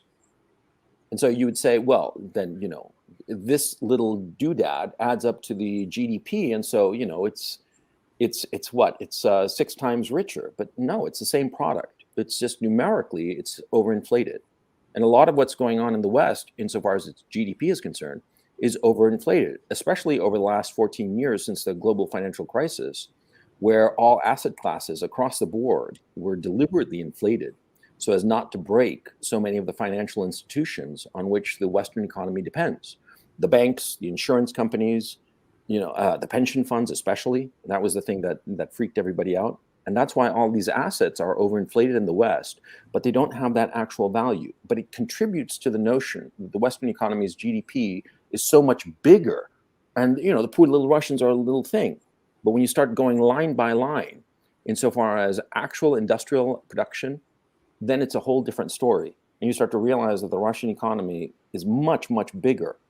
It's just, it is helpful psychologically to the West to pretend that it's weak and puny and nothing, and that it's basically no big deal and we can discount them. That's what's going on. The two things the Russians have leverage in is agriculture and natural gas. And if you look at the countries that they're able to influence, it's through natural gas and agriculture. Look at their trade with China, for example. In that Russian-Chinese relationship, it's often Russians shipping natural gas and agriculture to China. And also mineral resources. Oh, that too. But Russia's ability to influence the countries, even in its proximity through its economic power, is not that great. The Russians, if they had a tremendously dynamic economy, they'd be able to influence Kazakhstan a tremendous amount, and you don't see that. And also, there are more Russian rubles outside Russia than inside Russia. If Russia has a strong economy, its intellectuals and ruling and top class wouldn't be fleeing in massive number to London or America or the West. Or why would so much Russian money be based out of Cyprus if it was doing so well? Jackson, you want to answer that? Because I talk too much, I think. I don't know. I just think it's silly to assume that okay, so you have the European bloc, which you say is like a major industrial hub, which I would argue most of it isn't. Okay, so their industry is reliant upon said commodities that you say that Russia has. You talk about, you could talk oil, gas, you could talk mineral wealth, you could also talk lumber and agriculture. And at the end of the day, it really doesn't matter if you're an industrial producer or something like that. You produce cars, you produce this, that, or the other. South Korea, the United States, you got the military, industrial powers, whatever. What we just saw take place with the United States and OPEC Plus, which was led in part by Saudi Arabia and Russia, pretty much, exemplifies exactly why the commodities producing nations, at least for the next 10 to 20 years, are going to be superior economically and politically to the West. Because when the West said, we're going to attack you, we're going to go at you in every, scope of our political and economic realm, OPEC Plus came back and said, oh, you want to attack us? Well, we're just going to reduce our daily, our oil output by 2 million barrels per day. And they can try to alter the price with these price caps. They can try to do whatever. They can try to make more favorable trade conditions for themselves. But if you don't control the actual commodities, you lose. And that's why China, through their Belt and Road Initiative, which I think the United States should be part of and work with China on, is able to replace, the United States as a trade partner with nations all around the world. And Russia is aligned with China. So even if Russia isn't superior to the West, which I think that they put up a pretty strong fight, they also have China to lean back on, and China's not going to allow Russia to fall, because if Russia falls, then China's going to be hurt. So I don't really understand your argument. That's not accurate. Resource-bearing countries tend to do very poorly, where Switzerland, Japan, countries with absolutely no resources, are some of the richest in the world, because your degree of value added determines the power of your country's economy. Switzerland and Japan have cultures that allow extremely high value added. And Brazil's an incredibly resource-rich country, one of the world's largest agricultural exporters. There's a bunch of minerals. Brazil and Argentina, its neighbor, also one of the most agriculturally rich countries. They have not done well economically because they're at the mercy of whatever the global agricultural prices are. Nigeria, one of the world's biggest oil exporters, again, not a very good economy. And the countries that are built off resource putting out resources, They did extremely well around 2010 when the BRICS system was invented. But after 2015, when resource prices weren't as good, they had serious problem, and that's why South America's economy crashed in that time period. Mm-hmm. And you look at resource-driven economies; they constantly go up and down. Like in Colombia, you can determine whether or not Colombia is a democracy based off the price of coffee, because they're that dependent upon coffee. But if you look at countries that have a lot of value added, like Germany, Germany is never poor because its industrial system is so powerful. There's the problem. But There's the problem. Germany Hang on. is going to be poor when they can't add value because their industry collapses because they don't have the raw commodities. And you talk as if the West is all added value economies, though most of the West is hyper financialized, just finance capital. I mean, you look at the United States, what added value do we have here? It's pretty much just a service-based economy for the most part. We're still a country, one of the countries with the largest industrial base in the world, where I think we're the second biggest industrial manufacturer, and we do so in cars, we do so in airplanes, and also the U.S. is experiencing one of the most rapid reindustrializations in history, and the American capital system allows reindustrialization at extremely rapid speed, most of which is clustered around the Gulf and the North Plains. Okay, but you can't argue with me that China and Indonesia and India, who are all soon to be part of BRICS and the SEO maybe even, represent less of an industrial capacity than the United States. China, yes. The U.S. has more than India and Indonesia. And the thing is, take all those three combined. Indians and Chinese hate each other. They're constantly... Well, they're working together. It doesn't matter if they hate each other or not. Now they are working together. You're not incentivized to have exactly opposing relationships for most countries. The Indians work with both the Americans and the Russians. They get weapon systems from both because India has no incentive to pick a single. Yeah, but here's an issue insofar as India is concerned. The United States has been pressuring India morning, noon, and night to impose sanctions on the Russians. The Indians told them to take a hike. I mean, the Indians have the Indians by working with both have a better incentive, but the Indians and the Chinese are constantly have skirmishes in the border where they they constantly do. But the issue is that because of the American intransigence, American bullying, really, insofar as the other nations are concerned with regards to the Russia-Ukrainian conflict, it has alienated those countries. See, what you were saying was accurate. It was accurate 18 months ago, certainly 36 months ago. Today, it's not accurate.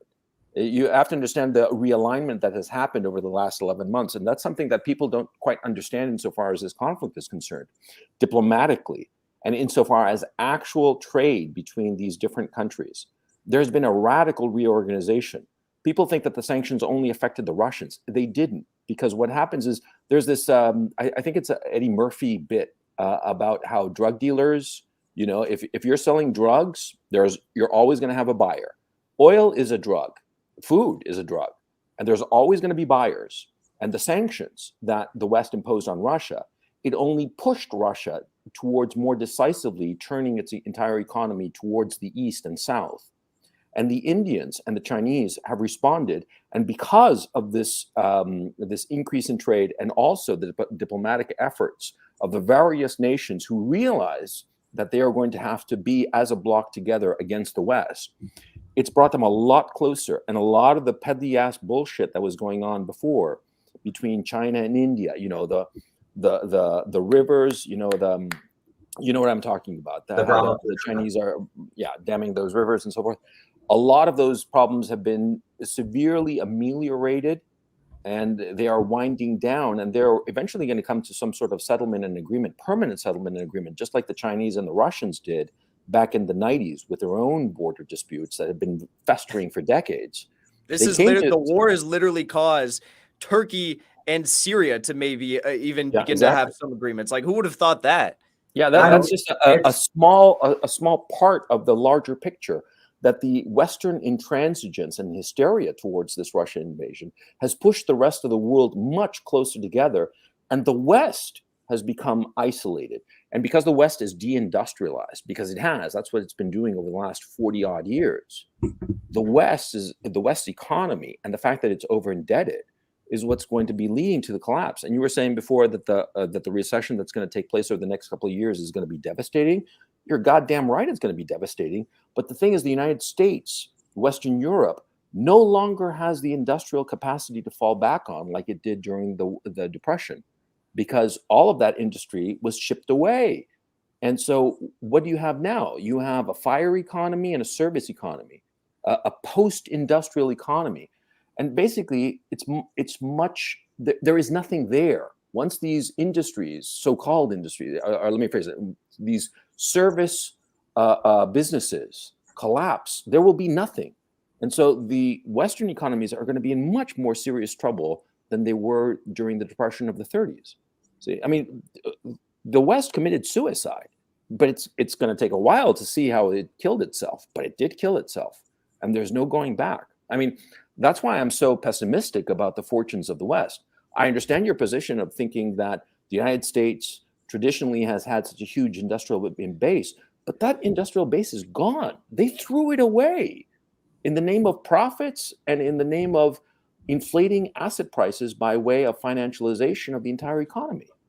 I disagree. I mean, Russia can exert very little economic power without the West, because Russia doesn't have any ports. Vladivostok is iced off for half the year. Same with Archangel. Same with the Black Sea and with St. Petersburg.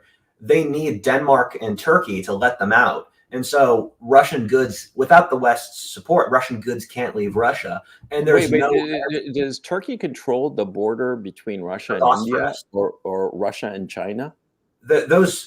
Trans-Siberian Railroad has nowhere near enough freight to support the Russian economy. You have to ship everything across Asia. And also there's no rail line running from Russia to India.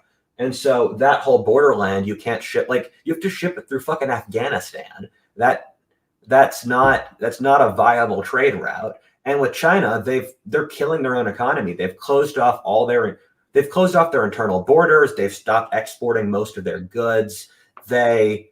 China literally is. And you know who that's hurting, though? That's hurting the West, because the West right now is desperate for oil and gas, those commodities that you argue are not that important compared to the industrial capacity of a country. The New World produces much more oil than Russia does. If you add together, okay, why are they begging China and Russia for oil and gas, and why are they still taking Indian refined petroleum products that come from Russia? Because everyone wants cheap gas, but when you get down to it, the New World of Canada, Mexico, the U.S. produces more oil than Russia, and the Middle East also. No, Canada refuses to send oil to Europe, though, because they know that in the short term, there's going to be a change probably that results in Europe waning off of all fossil fuels, even though I think that's insane. That's what they're headed to do. Trudeau literally came out a few months ago and said that we're not going to develop our pipeline infrastructure to send oil and gas to Europe and increase sums. Even if you remove North America, the Middle East is by far the world's biggest oil producer, and the Middle East basically just sells oil to whoever they want. Okay, wait, hang on a second. Let me sort of pause a little bit in the conversation to sort of give a macro view of where we're at. Basically, Rudyard, and please correct me if I'm wrong. Your position is that North America and the West generally is in a lot better position than either Jackson or I are giving it credit for. Is that basically accurate? And you believe that the China, India, Russia, and the BRICS and the global South and global East are in a lot more fragile position than the West. Is that an accurate representation?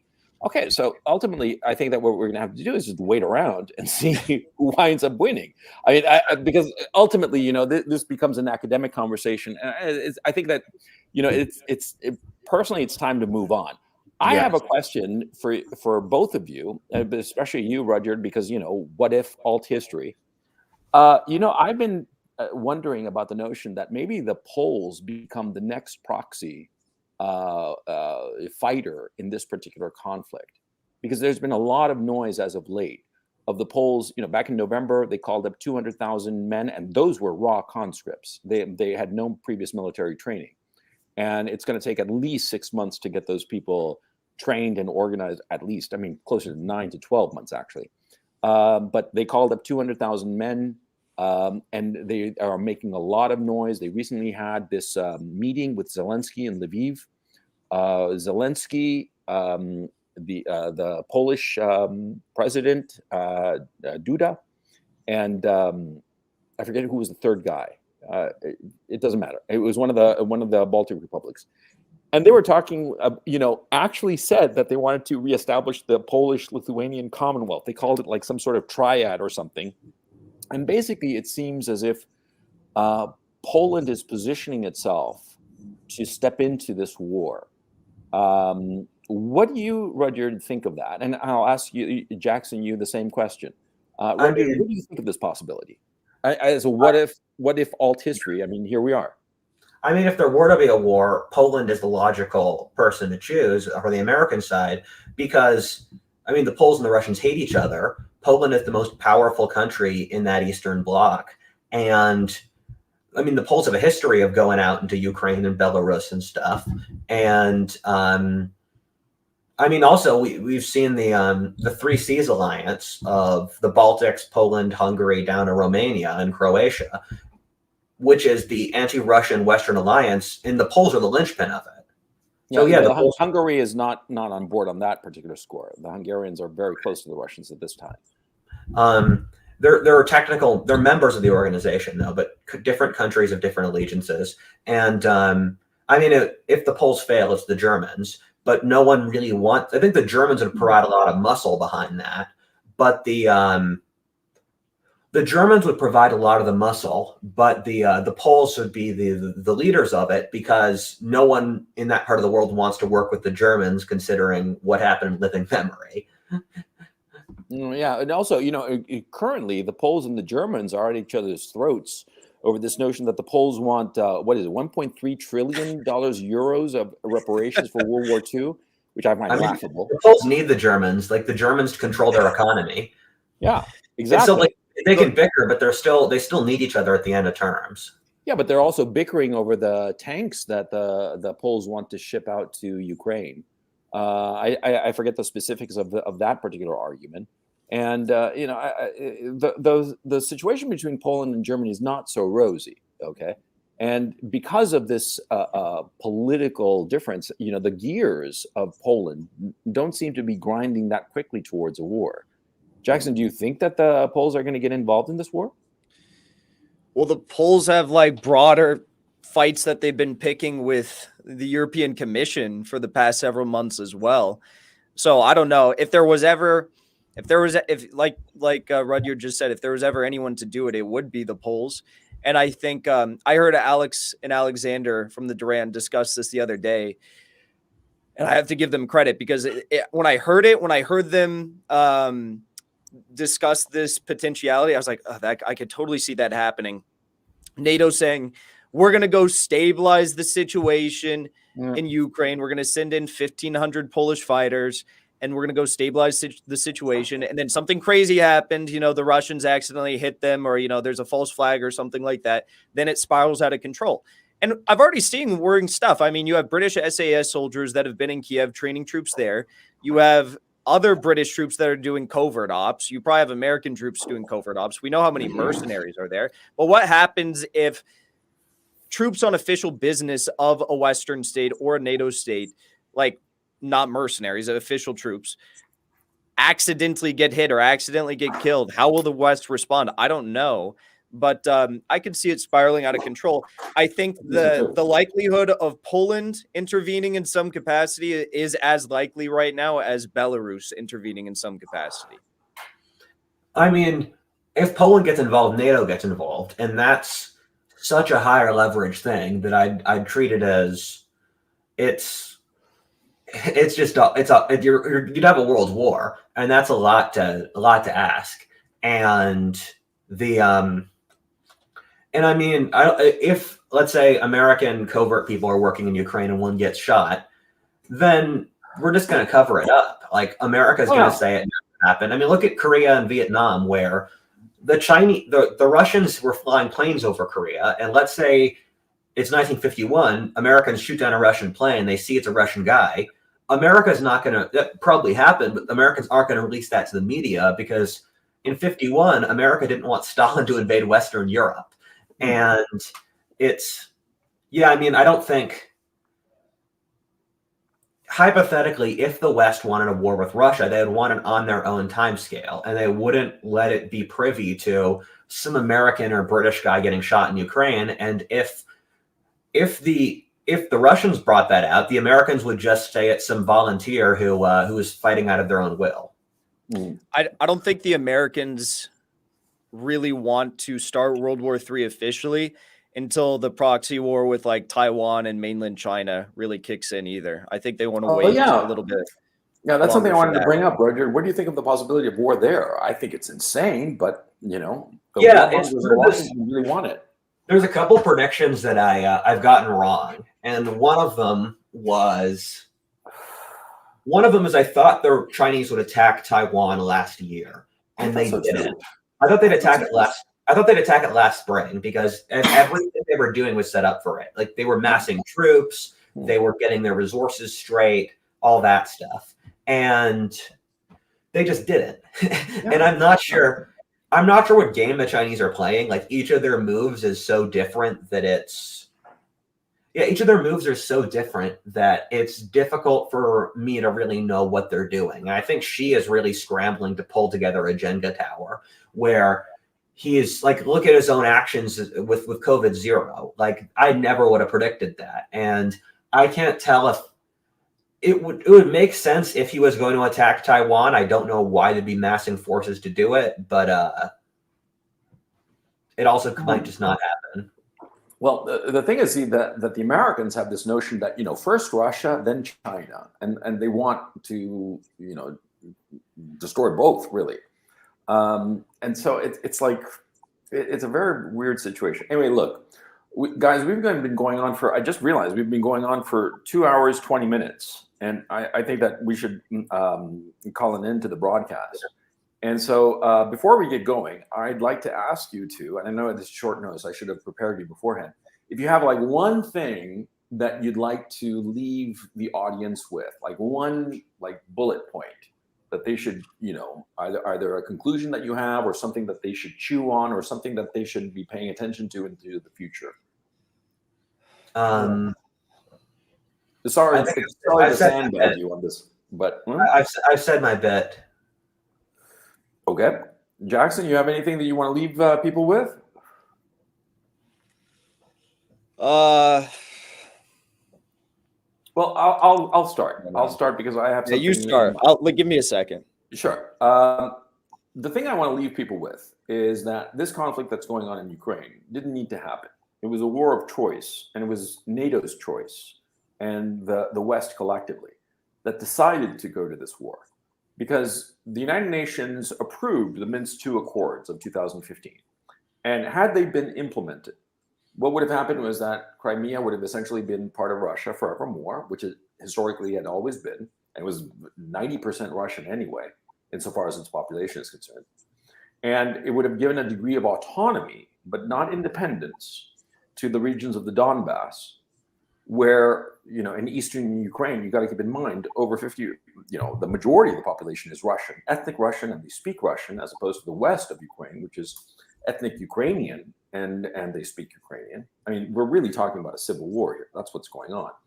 Had they implemented this, had the West obliged the Kiev regime to implement the Minsk agreements, we would not have this war. We would not have this tremendous loss of life, and ultimately the destruction of the Ukrainian nation. Because from a population of roughly 45 million people at the start of this conflict, it's estimated that 15 million have fled, roughly 4 to 5 million to Russia, roughly 10 to 11 million to Western Europe. And those people are never coming back to Ukraine. And so, you've lost a third of your population. And the regions that the Russians have taken over, you want to call it captured, conquered, call it what you will. But those 4 regions, those 4 oblasts, represent 9 million people and roughly 80% of Ukraine's GDP prior to this conflict. So the Ukraine that remains is going to have roughly less than half the population that it had previous to this conflict, with an economy roughly between a fifth and a third of what it was prior to the conflict. This has been a complete catastrophe, and it could have been avoided. It was a war of choice by NATO, And so if there's anyone to blame, it's NATO, it's the warmongers in Washington and Brussels. They wanted this. They wanted the destruction of Ukraine. They wanted to use Ukraine as a battering ram against Russia, and it backfired. And all their plans, as we were discussing before, of this leadership class, they constantly lay out these intricate plans, and they always blow up in their faces. And what they do, because they have the riches that they inherited from previous generations in the West, they double down on their bets. And the doubling down of the bets always goes bad. And this is what we're seeing. We're watching in real time as they double down on their bet, probably bringing in Poland into this conflict for more misery, pointlessly, needlessly. And that's the tragedy of this situation. Well said.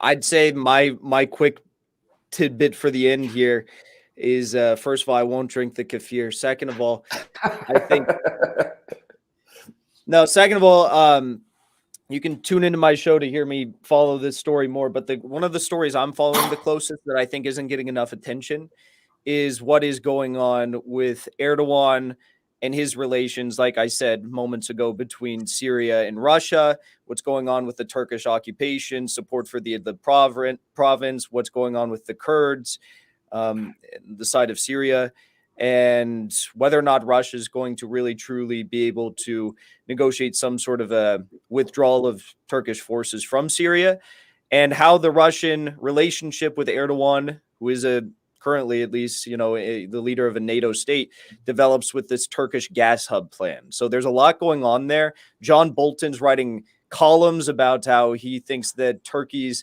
NATO membership will be up in question in 2023. I don't think that's going to happen because Turkey's a very important country to NATO, but it's not like huge, but I think it's a very interesting development that's going on with these negotiations between the defense ministers of those three countries, and we'll see whether or not Erdogan and Assad finally have a meeting this year. Yeah, well said. I agree completely.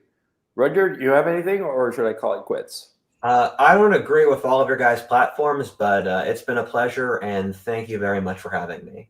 Oh, it's been an absolute delight, really. And Had a please, great both of conversation. you, stick around after I end the show.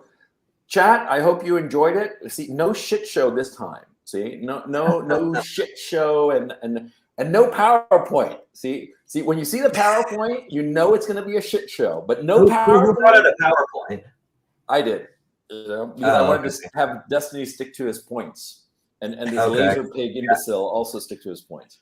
Yeah, I had a conversation with Destiny. It was pretty laid back. It wasn't a debate, but we just had a conversation. Well, I despise him, but I'll get to that after, in some other opportunity. Oh, Susie Q was there. Thank you for moderating. I also saw Pamela fly by. Pam, thank you so much for moderating. I'll see you guys on Sunday on my Patreon. To my guests, thank you so much, Jackson Hinkle at the Dive with Jackson Hinkle. Link is in the description below. And thank you so much, Rudyard. It was a real pleasure and to finally meet you, because I've been a big fan of your work. You can find Rudyard's work at WhatIfAltHistory. It's linked in the description below. I suggest you subscribe to both of their channels because they're both excellent, and they're on my feed. They should be on yours as well. So thank you so much. And guys, like I said, stick around a little bit. And that's the end of the show. Take it easy.